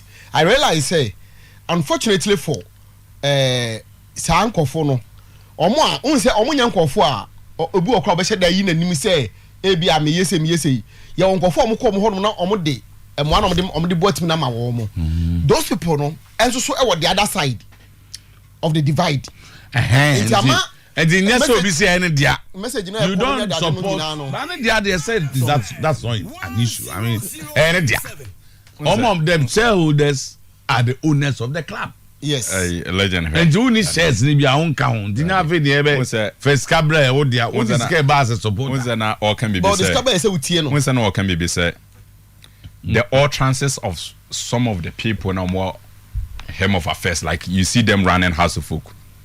To say one. Oh, of course, House of Folk the legend. We know say the board chairman himself, you get it. Dr. Nyaho what's on Kaso? On Tankasa, but we said these are the figures running the club. The board chairman himself, Dr. Nyaho Tamakulu, Elijah Kambi, then Mr. Vincent Oduti, so honorable. You see, of course, these are the front runners when it comes to the club. We want to run a club, no. And you know what I said? The all transits, you know. For instance, say legend say Ejuma will be there. Oyerepa FM. Mr. Emmanuel Ajima there. But even though I didn't hear dia, but the legend na manage company no. O betena se na se wo kasa ensem bi wa kan e betime push you be off. Legend ba just on me adwen za de. Oh yes. Yeah. And even we all understand, you recognize the fact say ene board chairman is the majority shareholder of the club. And how things are going on at House of Folk on the say it seems club on any dianesa because every decision because will be he has to veto as an aside decision ayejuma.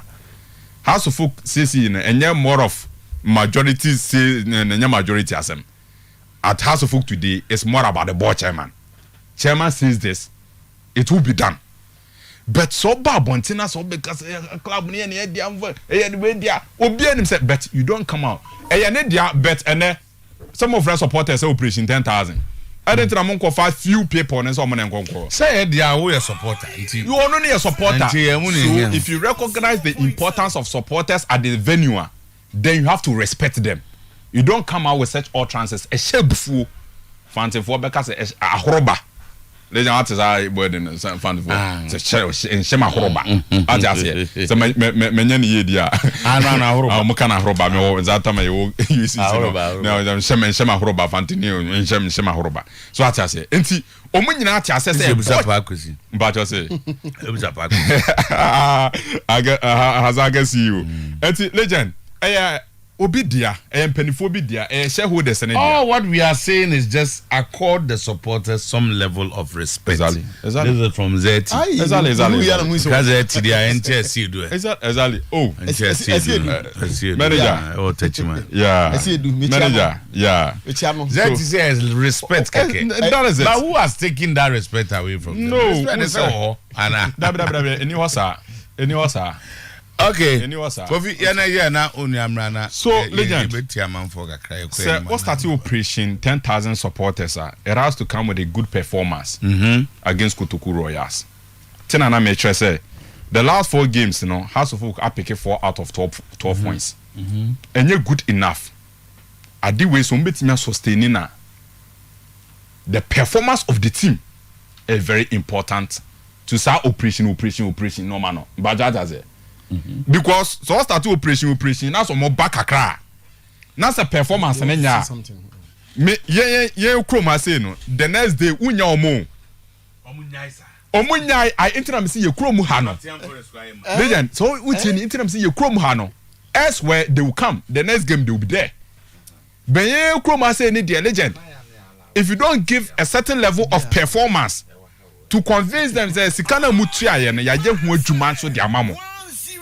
This season House of Folk home grounds one enye fortress bio enye na ya me because legend ye nyina isusu ano so kwa abontina se wokọ kanto kwa na so bi beboa udi mika gidigidi e fa na akọ ukofi unya wura ofia oboso ni akọ no wasan cause onim se fie no betimi afa ayi akuma betimi afa sekan obenyo bi kwa me na akọ abo o ma me wo ho papa wo ho adenti na house of folk away or perform well efia na eja mu yenu nko ubefia na board eja mu yenu nko nti kama ye nya mu yenu nko ho na number 12 number 12 ni hwan supporters no obi ni mboche wa supporters be odin and also for kubefia it seems because home provides shelter comfort ma bibia ma yesed identity house of folk befia it seems there's no shelter, there's no comfort, there's no shirt, nothing protects house of folk Accra Sports Stadium. Eti one supporters in here operation get supporters 10,000 at the venue no bibi adwuma wo mo ye was our grand so eti Mrs. Sa fortune na ekoso Accra Sports Stadium no omonye sa adwuma no okay mbo ase ahwe aten say from enran komo kakra me die or technical team ho no likely say Isaac Mensah likely so betim about started this game e dey match na match joy still now you're part of the team but all town or has on ko bia on your odidi abronya adwuma yeah the Dida hotel on your part of the team koba yeah match so no hotel na I'm ask for apartment for the coach. Unless I find out so he's all working at the moment today when you're part of the team the minimum once again you close medical catch of you say Okulu mpenifona catch himself till the end of the season on dozen on a coach house of folk club no and the bar for card night and be ogum beba next year ogum there be so ogum dem account but for said then I report na am can say ogum dey end this season so ogum betimi abakra and I understand say mpenifona kra no more divided opinion about ogum because of how he treated them at the time they needed him most. On say what do quite no mu here ogum pa legend say you are aware now omu here ogum pa but ogum didn't show up as at that time and say na dey Okulu and managing club na say bibia nsi dia to the end of the season Okulu and managing club no so legend House of Folk at home I am too convincing but you go for a 2-1 victory for Accra Folk, a 2-1 victory for team your friends Accra Folk. Wow. Once again, no. Okay. Obi Junior Monona. You hope some be pick almost scoring boot no. Then ebesine Albert and Sunya fine ni goal scoring boot no. So Albert Yonde how bit me condition no, to start scoring for Accra Folk no. It's one thing Okulu ne technical team no would have to do, but you bet me a for 2-1 victory for team your friends Accra Folk. Legend. Because who see my area Mate no ana ka o fa kotoko kotoko blaster na me fa kotoko ne blaster so next week no mo ba no yeah nyam ya duma next week Thursday yeah na ye coach me ba jo adam ba some guys say on worry yeah on veiling yeah we are hearing say Monday yeah na so no ana ye collab no say we say why for what we know so what are they unveiling so officially they announced him to the general public say after the coach yeah then the media will have the announcement now more than a dinner after because we are not unveiling he's a coach Ghana coach they provide a medium for the media to have interaction with the coach yeah unveiling we are not unveiling he's already veiled okay so announcement then an encounter with the media the vision for the Blasters and I mean legend normally say ana omo communicated the task I mean ahead of him Juma Modiaman or what he's supposed to do for the national team. We say a 2-year contract and no more sign. Na yahwe how it will go to Nyame Adoma Monday say Ebaswa you meet the head coach Chris Hutton. Na ahwe say a normal best a lot of changes of course. Policy direction of Ghana Blasters na we say nyina yehu there be a Blasters and nam ye nyina yetimi adjoin us our discussion. So legend all right. Bafo so anti mako is a summer boy aba anopay the club president himself any supporters no work to create awareness kotoko aba kromu nti no mon keka mo ho na ensure so peten anopai kakra and almost say it's a good omen for them almost say ensure peten time anti pictures be na wo hu no almost say ensure peten is a good omen for almost say once ensure touch grounds no there I just say a very greeny and I say a very then tama kroma no there almost say even omo ye kotoko supporters come say we dey fie yomu we are no more support kotoko in the other matches no but Chamanab who is the chairman for kotoko circles no say they need these 3 points to show say and pam person moji league no nti Chamanab so ne nkofo so akeka wo mo Chamanab mpacho nti wono so ne nkofo akeka wo mo ho say yes some boy ehon no ye wo mo de but this match they must win enti ama the excitement abakrom ho no mo say obi a wo time an opai bia be ka kire say is building up and clearly bibia kire say the big match is on and in the next hours no ye be hu more e wo ho no mo ni ade enti some boy my enko aboy ne baba isa ni nkomo kakra lawyer boss player what drew Samurai boy na yes Madu Samurai boy what is saying boss yema ya chief nyina kwaba emra Samurai boy na no me nsa anwachi na ya touch it down Samurai boy na me adom ye peba bi di titoe na me adom ya sorry boss oba hasin ma ansa na beto aso yin na mde mu titoe oh we just close to the stadium. Oh, okay. We turn one anamo baako na we stadium ho. Hona mo die. Guest house. But hona die. Okay. Now only one nam. My name is cameraman. And cameraman be new guys ni bia. Okay. New guys ni bia. And I want you mumi no kwa. But I am you no kwa. Na mo ko krom what is saying na hot euphoria ni ade. Boss in see auto ha na pa ni nyensu kitwa. Me no kasa kra nsu no gusu a everything kakra. Still supporters ni gina mu. Mo so mo post stadium no. Ho ban. Omo mo obi anwuram. Me kai say match commissioner bi duye. Omo so nsu na ID card cheso match commissioner. O say nye ba bia na ode ne ID card be ko. Enom say ni mu nim no. Nti ba bia be ko no nko. Yo hana Mr. Kamobaya on become situation down on my baby amano adaka kama same with dano ahana omode ne bae o hwe support my baby am nada yes my baby am ada na ni kum o say boss anopa pass na obedu any there definitely match no say no miensa so nya baby rest ahead of game no ti ono so one baby am nada supporters me no can say omu tina stadium anymore omo ebo stadium no ban utina ocha Sometymer uni bia ya wa no wafia na only supporters make you come supporters chairman asema kan say enne kotoko survive e was Sometymer boy so kotoko pe point enye enne game no eni bia na different game sanse ombedi nkunimu ani omunima omunku se aduana stars abiom de aduana stars e wa ha enti omu hwenim se ne ombedi nkunim e wo asante kotoko so Mr. Kenny di nkomo confirm say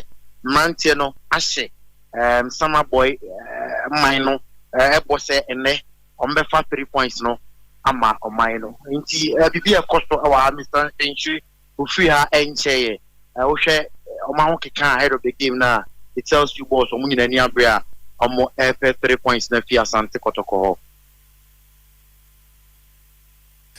baba whether sinti they say agroni so edutwa scenes no of course so I send you a video ni ade so in your capacity no so position and fire near makama Mr. Aka say anyama e wo Sometymer boy like as be travel so kwa yin twanwe the person send you bet man za mu wi a mo bet ma stay over china na my adwuma na say Monday kwa na mu wi ase na mo ana oh china dey Mr. Aka say ba o china 12 omo call park omo ba bia coach chair omo tan players ni na kum ni mo be no omo ni nyina no o de be ko na Oyerepa agroni akutwa ni nyina de aba okay na agroni live on Oyerepa TV sabe boss ebli leader no the head of Agroni Sports. Who was head of Agroni? The Agroni head of sports.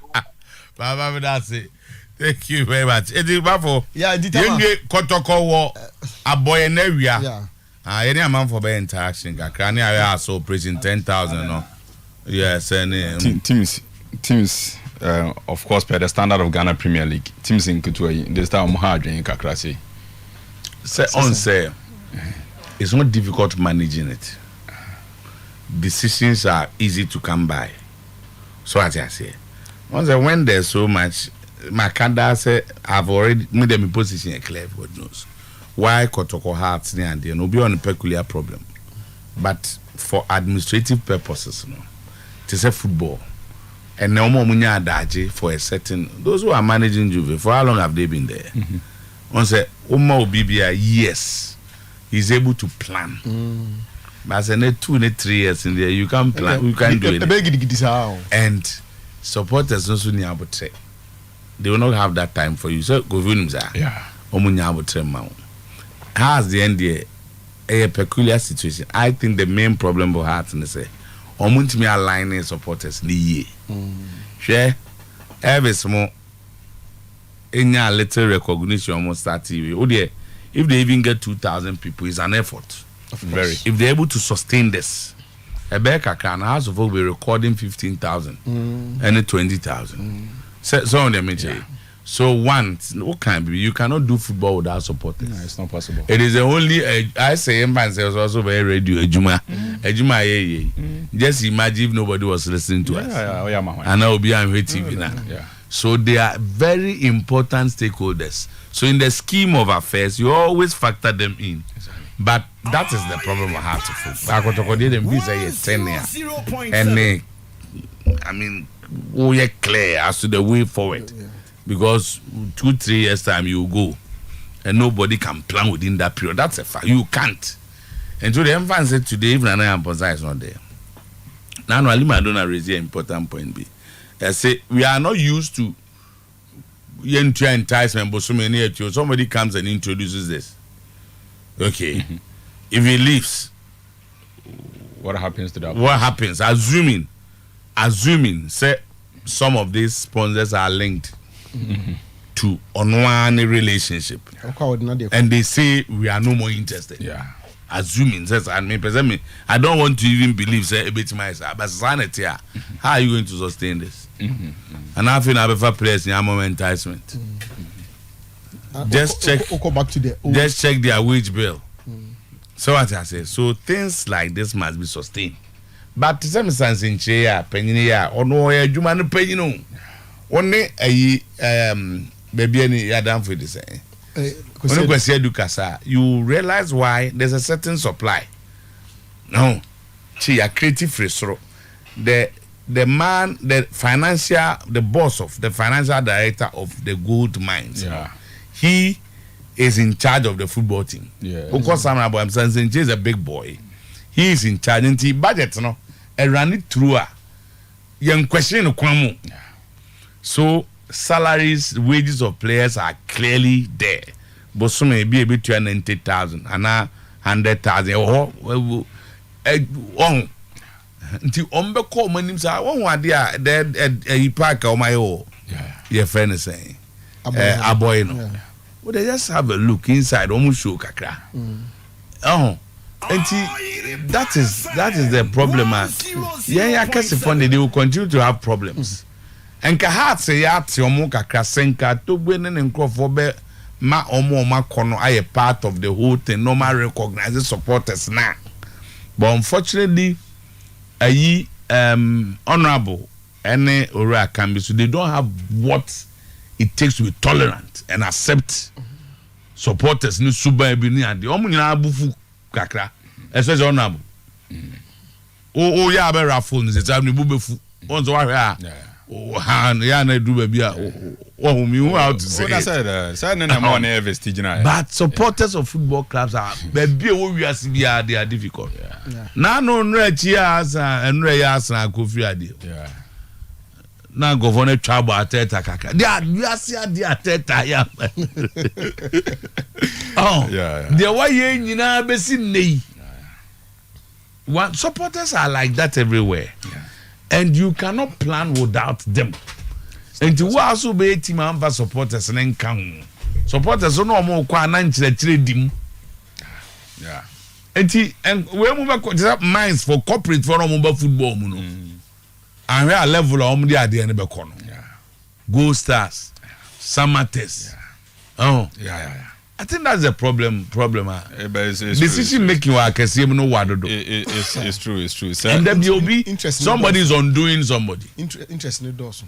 See your own profile, they are ready to take over.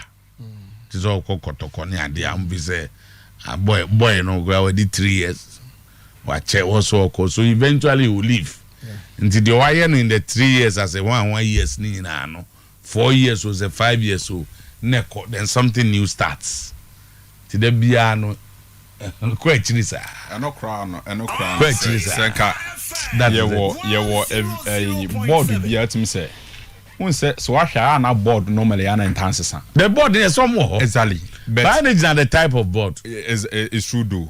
But normally we team say most of the clubs no team say omo board on there team say yeah but once Asante Kotoko the CEO changes immediately the board changes say board na board no the board makes an appointment of the CEO and it's the board in here it means that automatically CEO no and a template be any for you to come and follow and no problem no say board on there there's no template remember say the decision say Kotoko be forgo the friends are signing on fee and go by is it the club policy or is Nanaya's understanding to know any board for no any believe is now today if he's not there together with board for now what happens to the new set so almost we have 3 years maximum to say almost got to go 3 years na so strong why there few people now across 3 years you don't normal it's not normal it's not normal so from same even 3.5 years now same to your wife and nano we are now bema baby do Georgie do SS appear sa Herbert Mensah we adding ultra 3 years and that's all strong and how can you plan within it's true because short term plan and cry 3 years short term 3 years and the success rate short term and back where 5 years short say a program now we are manager where you need 5 years to understand what is going on now football the publics interested parties not Dawson omom ya grieved all players feel say team no yen ye GC and that yen na ya say supporters if we say we can no say na na say no and them mo amaba mu nyesa na ye no yi menshia there's an interest a certain interest because we are the owners the real owners of the club players we if we say just say baby, how can managing these people alone will take you 1 year or 2 to understand them. So there are people who believe, say, for instance, Unye Adakojachi, no Akotoba say worth 21 billion or 2.1 million, and this is coming from a top. Say, now Adena. Ufi unye kama no akoto bass efe meanwhile bass you got to scan on the toy ni nyina so bia won usefulness is it not an arrangement and to wait ma ufi abra ni card ko adwuma team media always on the road traveling from here the comfort of the players more obia on adwene that's what I say obia on adwene and it's not easy sometimes I don't envy them omo especially football omo edi football clubs na nim Kovunim but that's a meme in the bio say o press across sands and your pon baller. Go lose super. You're always planning. Ulu super. Say sama boy munu ya untimin da. Kotoku royals ya moya. Unya sumdie. You're always planning. Always planning. Yeah, no sama boy dem say baba is had ya beka ho. Omo aye yo normal and for more indications we are going to have a good game. any idea. Time earlier on, I mean, Zakitu Ekacha say Zerbo Oma. In fact, the latest information I'm picking. So Oba, on I'm going to and he say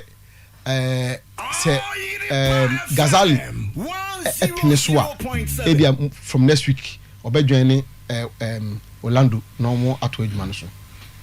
Na Ghazali sir. So that's what I'm picking. So Ghazali decided say obe sign back. I won't say you didn't call say uncle head the youth side man and say but I think one area say Ekoba say coach ya semi sanity. I think one area now I find it difficult to manage it very, very well. Coaching, in 3 years, you are done with Ghazali. You are quite about this will be the third or fourth time. Our best senior team will free Makwaba. So if it's that good enough, why? So I started with Maxwell. Started with Maxwell. I mean the issues of Maxwell. For me, Bifu said they should have exercised some restraint, but eventually Maxwell coaching the Sane Bekano. Then after Maxwell, now Bruni Bibayo, Barreto. And Barreto was also creating problems. Barreto was a problem. Creating problems. Then a prof no by doctor. And also Okoye. And Zaribo. So Zaribo so because within this short time. And then I think managing it has been a bit of a problem. And it is a big problem. No, the debate. It looks like it's a trend. Related. Has are having the same issue. It has a source challenge. Don't say the debate because it's similar. Okay. Just say the constant factors cannot be blamed. Say be ubina aye. And I won't because as a be announcement come matter chibiaba. There will be a sort of supporters of Boadu won everything yet before Boadu Odumbi Odum abano ko na ayi nice guy so so the issues they damn debate go on they damn debate. I say you can't also blame Omo Sao e be their supporters. It's a matter. How can you blame man supporters na akopa no we better blame manager. No. Sir, how can you blame anybody? Submit which was Madrid promote 4 coaches in a season. You know, Madrid promote 4 coaches in a season. You know, you realize that issues of principle. To say and find when Chelsea was doing away with Tuchel, you realize the issues are clear. What I say? I say. Some crow. Say Zerbo. Obi ani no, they decide not to communicate. They say doctor Profi. Why did he leave Kotoko? And they say a misunderstanding between Onon and the bosses in terms of to say the okay principles, the path we are charting. Can you say a say maybe also for some person could say any young party wins. So management name on coffee is right. No, sir, one thing is that human beings. The difference, and some will be saying, we are close to Asante Kotoko. We are close House of Folk. No teams in, no manate here. And to some penny for no crime, I'm communicating beyond This is the reason why I coach you, you and I, we can find out. Juma and Central for your normal TV, no, you name their course was Asante Kotoko on House of Folk. In fact, as your legend. Obiti said Dr. Ogu. Of course, Kotoko and trade statements and Mekanchero say these are the reasons your name is on your side. They've parted ways with the coach. Beso Kuma clearly. This is a coach who has had a very good season with Asante Kotoko. I've been managing club and Aji League. And the one who the strengths and weaknesses of the team. And how a person will build any team. So going forward, in penny from Pache, you say a bad boy, I'm much more stronger going forward because I've had one season with the club. Penny for no switch did say there be. You see, per se a fat death angle. So at that level now, either say 2 parties will make some sacrifices. Send a bear warrior any bit me at Waso. So in the case of Asante Kotoko and Dr. Ogum, none of the 2 parties, either Dr. Ogum or Asante Kotoko management, and then they are willing to me fan is all back for more to make that sacrifice say papa ni say mama nji we ntum but in good point and as management ni say we mama so nji we ntum they eventually our end collapse in management ne administration ne there the systems don't make the sacrifices here the individual within the system no? Yes a lot of the sacrifices because ya na find say elsewhere system no this is the institution what you say for example a coach say I go via team so I go to the CEO say look this sports team minya asumesi ni asumesi enya we mu beka ho ni enya more reporters around the regions ebema we will beat off every competition easily. That is the wish of the coach. But do you have the resources to do that? And it's a bit I will insist to say some people say me hear adjustment to this level I need this. It is rather the system, the organizer will tell you that look, you drew with time you will do until the tears. So say look, me metna and one became my son. But at the end of the day, you judge me in relation to others. And see, I don't want to blame anybody for now like you are doing. No, be an eye bad. I was see who have to manage coaches. And yes, sir. Every season you have season we have to. And we because a football, as I said, as I make us a Madrid changing 4 coaches. Madrid mono. Omu change koja na system bi o. One emeche. Yana omu coaches. And eventually they will change and get what they want. Very good. Ube tomo who coach no. The Madrid cast will be in na. They can go for a bigger option. What I say? Obi o Madrid person mo fan bia say nipa kro ya available nkwa de o metimi. Go mo ska. Ba ha no. O manage enya zebo bi na ma ne kwa. This is Kuya Gazali Sabra. And I say Martin Tikwa is Okulu. Who they were to come the season the band because you don't have money. And I want to. But whichever way no, any decision we can it must transform into results. I don't know how the ordinary supporter is. But wait when you short-term results. But in the long-term, football about clear say you need to build a team and understand the culture of the football club. You find say, Opa, let Manchester United allow Ten Hag. No, need 2-3 seasons. You see the handwriting, you see a certain template. So what I say, Arsenal was not playing like this 2 seasons ago. I have a trade, but I have training new owners. You see, there will be differences. Maybe yes, it's a coach. Maybe ask somebody how them said Dawson do. Let's not sit here and behave as if there's a but one thing is football. No, is a bag of football. I was here clubs no, in clubs no. Johnson Smith came after Master Credo. Yeah, Johnson Smith. I was here head coach. There be no one here. Also, he was acting. Said Johnson Smith in a day. Asante Kotoko ball one African game be. I think say was it hela. How much change system? Ombe ye free mo. Ombe share. Okay, Kwampoku share first goal. Ice on the cake. Ice on the cake. Kwampoku share first goal across Sports Stadium. Kwampoku ne share first goal no mtiche 2-1. Na Johnson Smith. Aha, no ka say. Ewie no ye interview bi be ka bi say nkofo na say omo bibi quality o kan kansen bi a chere ne John. Ti ewie na John the CEO. To join the sea no and I don't just when I say about the sugar on the cake. John. The sugar on the cake. And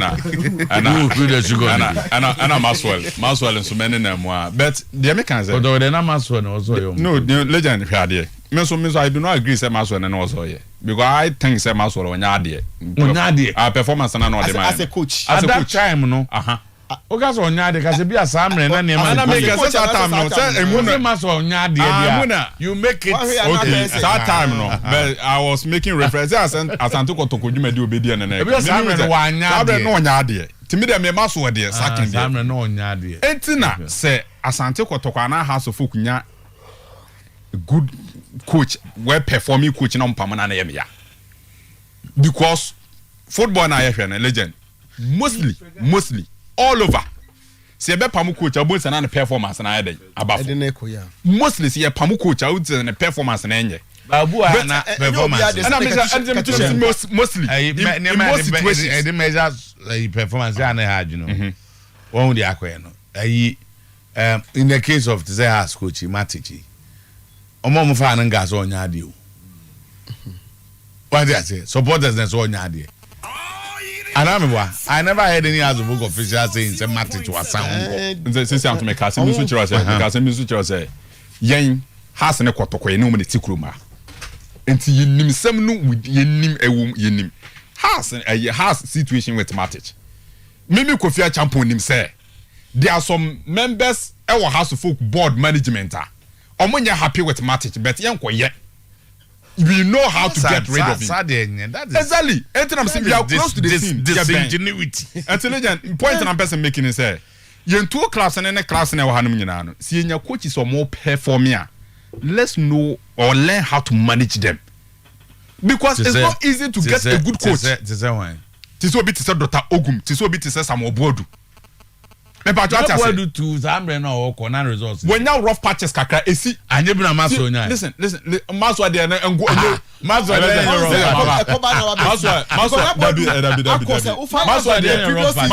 when nya sa de ni bi o.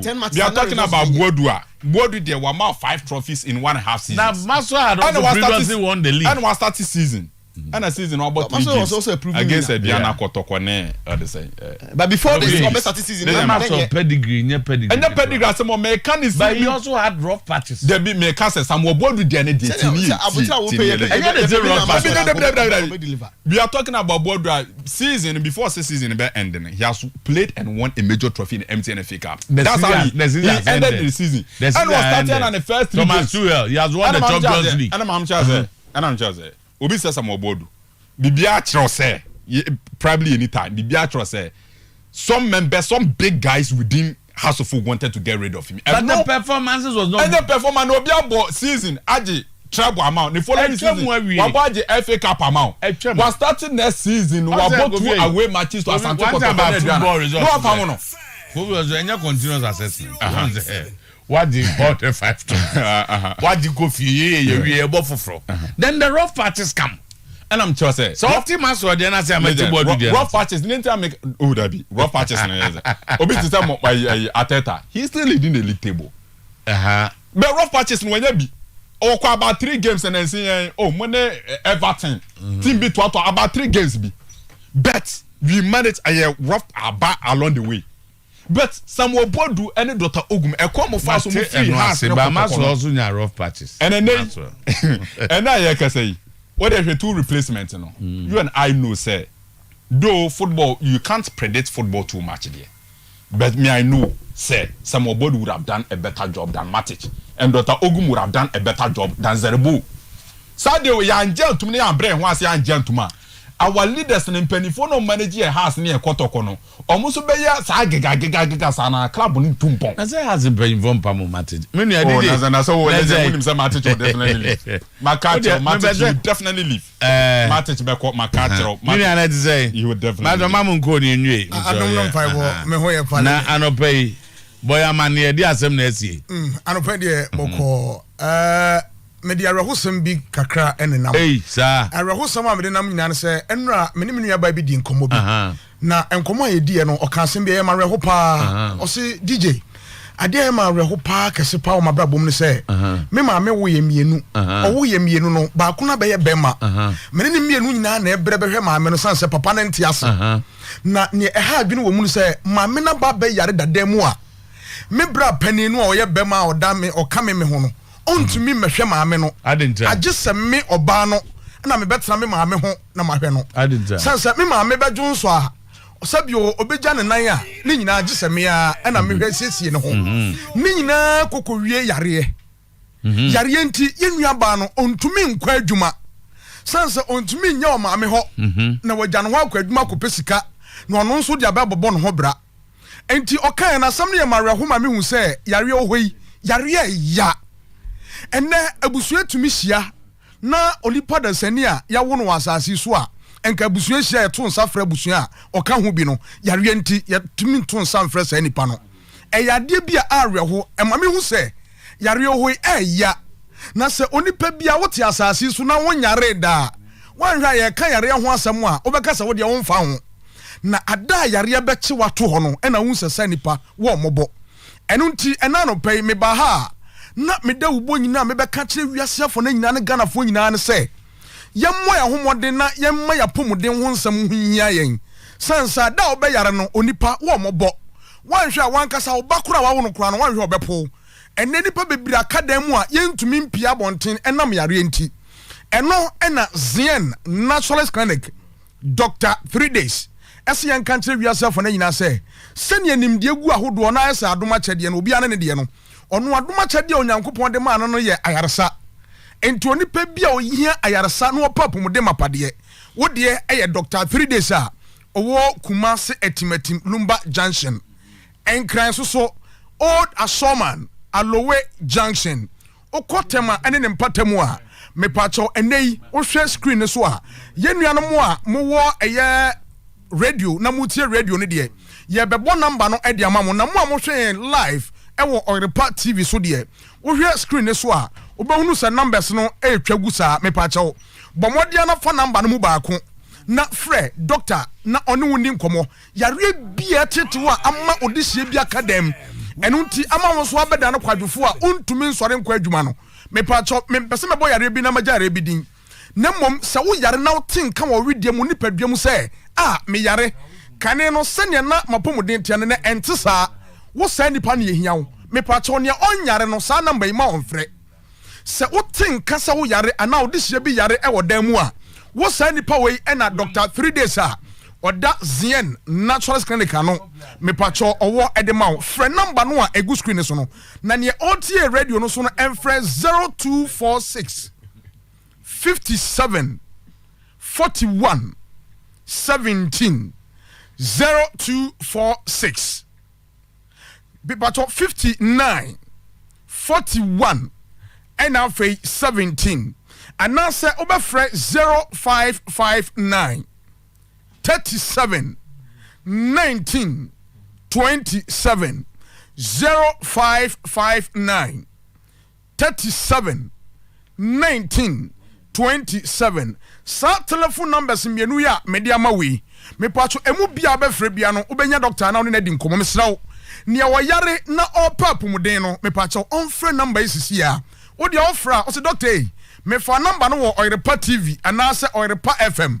na me yare ni doctor me bisa o se me yare yi ne ha mi ensusanso sei ena me hu o me nipaduam emwa ben na obetumi di aboa me hwe doctor eya nokwafo a owo nimde to the point say obetumi kura catch us oh yare we de kopa duro we ana kopa haban we na fa we ka we ho nanom unhia so beba clinic wansa na ne abro so na atena wo so ache emfie bebre no eno eno Dr. 3 days say se wo yare na onipa otenka wo wediem se wo yare a wo de bra etimatim Lumba Junction ewo Kumasi ene ne mpatamu ne ɔwɔn kran emfonani enkyerɛ Old Ashoman Alowe Junction tema ene ne mpatamu mo frɛ sa telephone number egu screen so no ewo Oyerepa TV radio for no me se mo frɛ ewo 0246 59 41 and afei 17 and now say obefrɛ was 0559 37 19 27 sa ahomatufo ya media to dwai eye Dr. 3 days a oda Zien Naturalist Clinic no yemu bia ye nsantwerofo ne ma yetu adi papa yachi na yebo na dwuma ho dawuro ade ama ne nyina ne se enkrofo ta baby sai me pato hefa pa na office me kwa menya pomuden na ya kire wo mo se kwa ha na wei eya dance ya nipa bi adi a yen so so yete ye living testimony ade ama ye nuanom bia yen so ye betumi aka se eba infections na opo bia o man krokro ganam wo bɔ no ho modern power infection so oyo oba woni bema bia kwakohia dikodia agobɔne ɛna wakonya infection anasa wo de anya woni bema bi ne kohia ɛyɛ kwan hodo bi so ɛna unya ya wo de akonya sa infection no anasa wo yɛ bema woni oba bia kwakohia wakwakote yare gonorrhea wakonya syphilis chlamydia ne nyina no yɛ to nsafrɛw ɛwɔ Zien yɛn ne wadu papa yɛ de mawa wapomuden no ebetumi asipi na asita ediamawo na yen quick start no a Ghana for mema ajatum no sese kura ho sada eba be ye den kakra sanse se ne nipa agi twi ekope quick start ne bi no ɛyɛ duru a woyɛ bɛma obɛma no ɛtɔ hɔ a ntimi mpagya no mu biem ɛnɛ ɛma bi nhyɛ ne nso na mɛma bi nso nhyɛ saa adeɛ wei nso ɔbaa bi wɔ hɔ a ɔne bɛma ahyia ɛnka ne first round no owie no ɛnkɔpɛ sɛ bɛma no saa toa so na nka na ho keka no timi wie pɛyɛ ma no ɛnso kwabrane ne ho sane ne first round no a afei ɔbɛposa na bɛma no ntimi mpagya no mu biem mepato tie me ɛyɛ yareɛ nyankopɔn ansiesie nipadua no saa ɛna mɛnyɛ ɛna brɛ ma brɛ adwuma bi a mekɔyɛ mepato ɛnyɛ adwumasɛm ɔba ne hia sɛ ɔbɛ satisfy na mana yɛ okay enti woyɛ bɛma a kɔpɛ quick start free Zien Naturalist Clinic Dr. 3 days asoɛyɛ saa quick start woyɛ bɛma na ɔbɛma no awukodwo tɔ mepato onom quick start no a ɛbɛpagya ne mu ama wode nsuo bucket asɛn so ama na yeye mepato ɛbɛbɔ ama wama ɔba n'ani agye o first round o second round o pɛ sɛ ɔkɔ mprensa so mpo a mepato obɛkɔ yɛntwɛn ma mmɛma nko ankɔtɔ enti woyɛ ɔba na wotie na wo bɛma bi a ɔne ne te wɔ fie mepato ontumi mu ani nye wɔ mpa mu a wokɔtɔ aduro no na fa kokoma bɛma no sɛ mepato mewura menam abɔnten na makɔte aduro wei nka gye nanom na menum mienu ani gye no enwie pɛyɛ enti bɛma fɛre so wɔkɔtɔ sɛ aduro no a ɔba kɔ na kɔtɔ na fa kɔma no ɛyɛ Zien Naturalist Clinic ni open quick start ni bi sabre ya me no kasa yi hwɛ bomodi ana frɛ number we 0559 37 19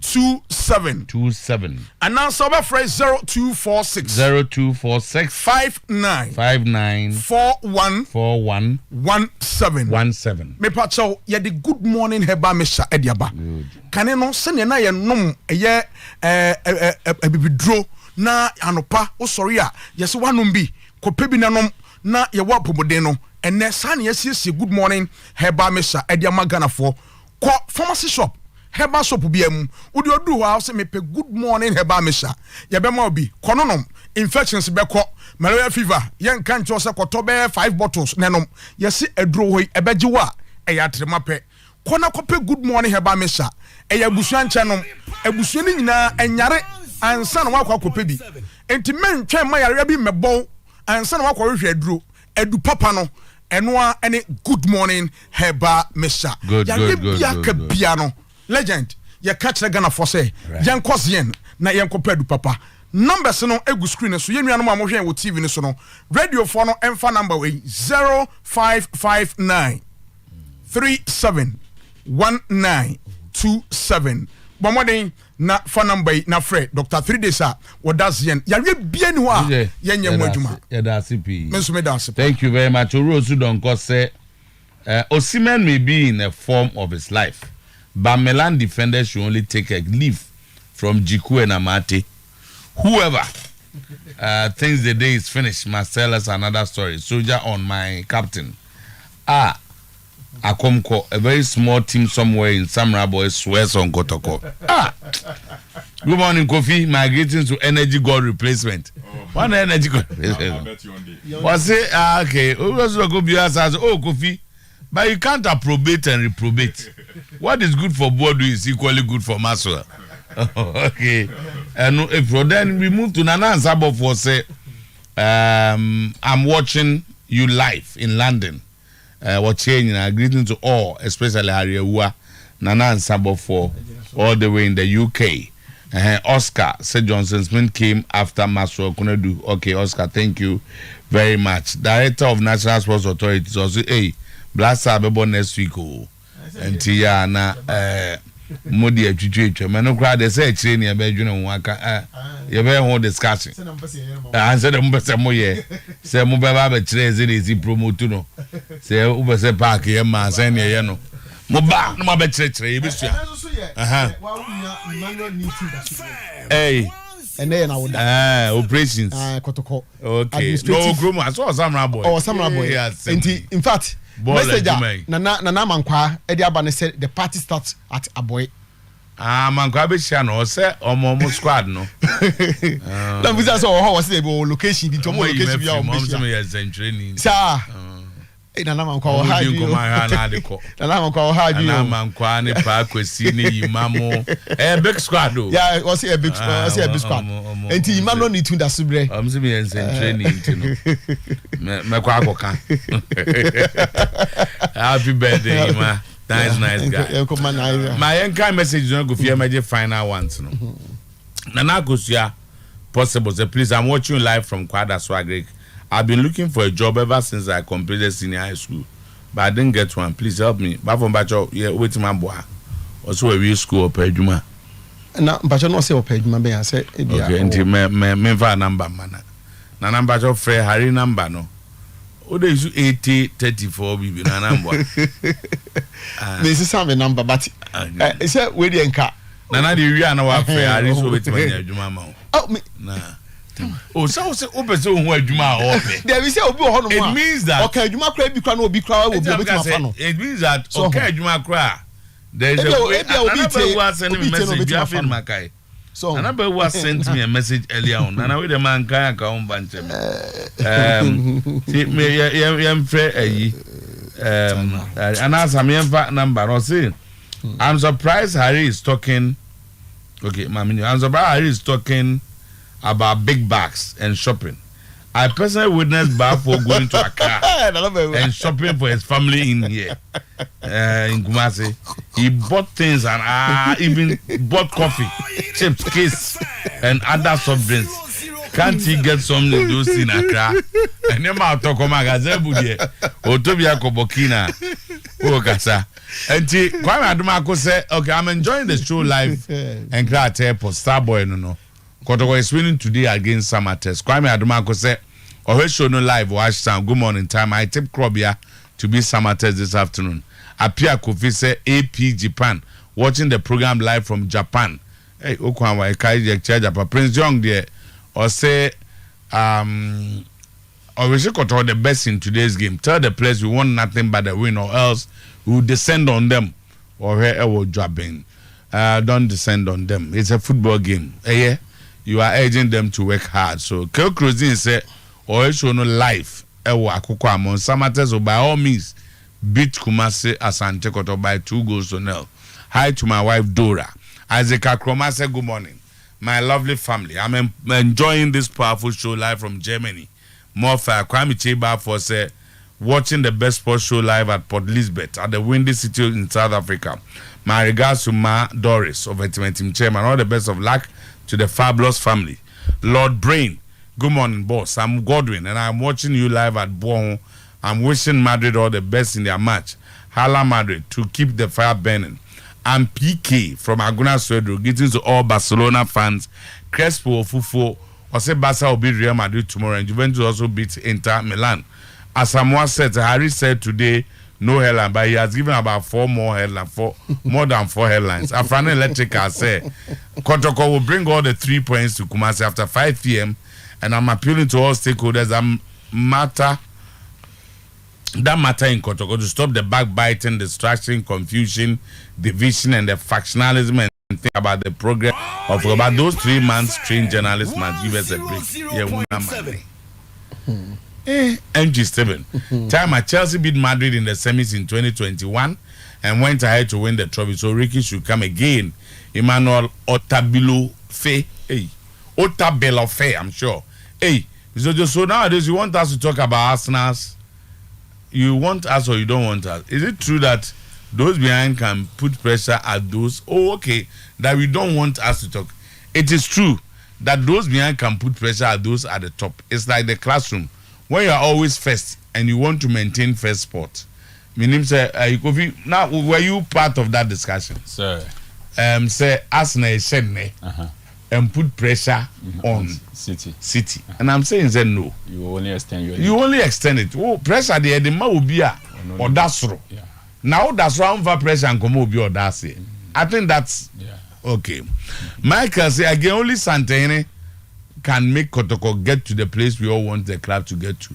Nana Kwame Sebon said the stomach journalists are about 40% of the problems, especially those who are causing division among the ranks and file. How many stomach journalists? Okay. Go via Legend. Mr. Augustine with GT Bank.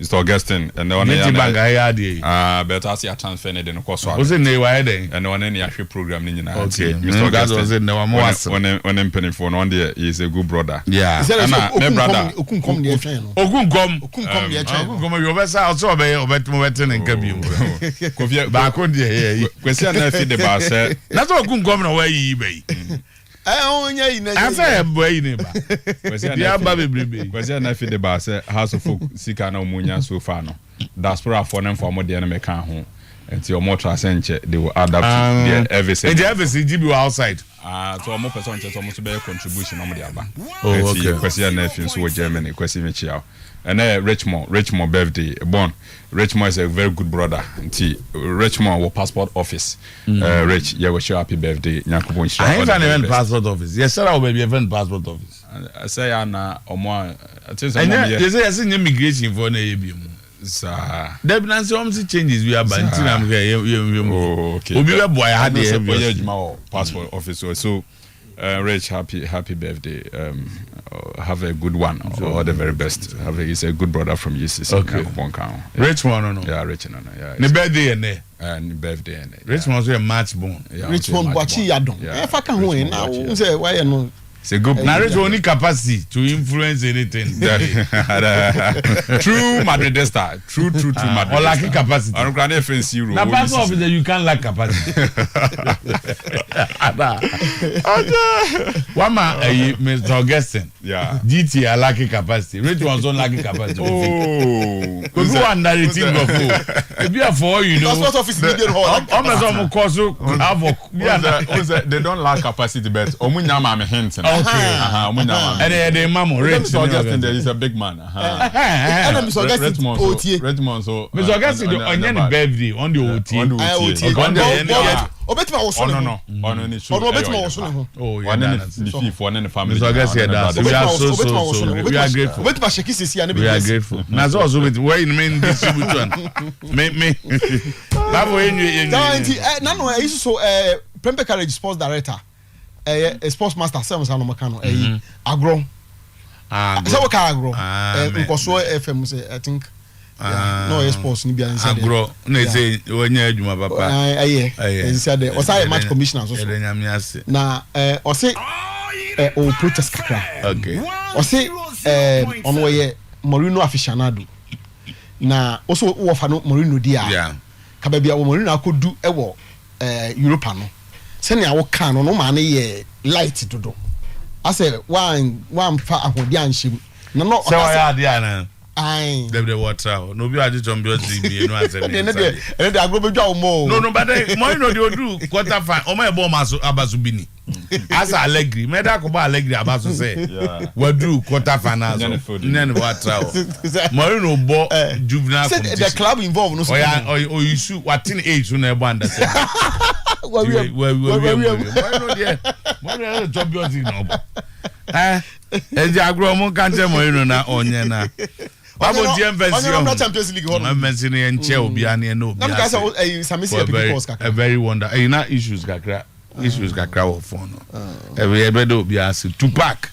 and obi as Sammy Bright and all the guys behind Born Again wait me establish a business unit our Facebook room ho I like Born Again the business interest these days and everybody Kofi and no ni ha yeah and Captain Jibo of course Zakito and then wako aba minimali Zakito office on wife no one Zakito no wife the bahana baba isa and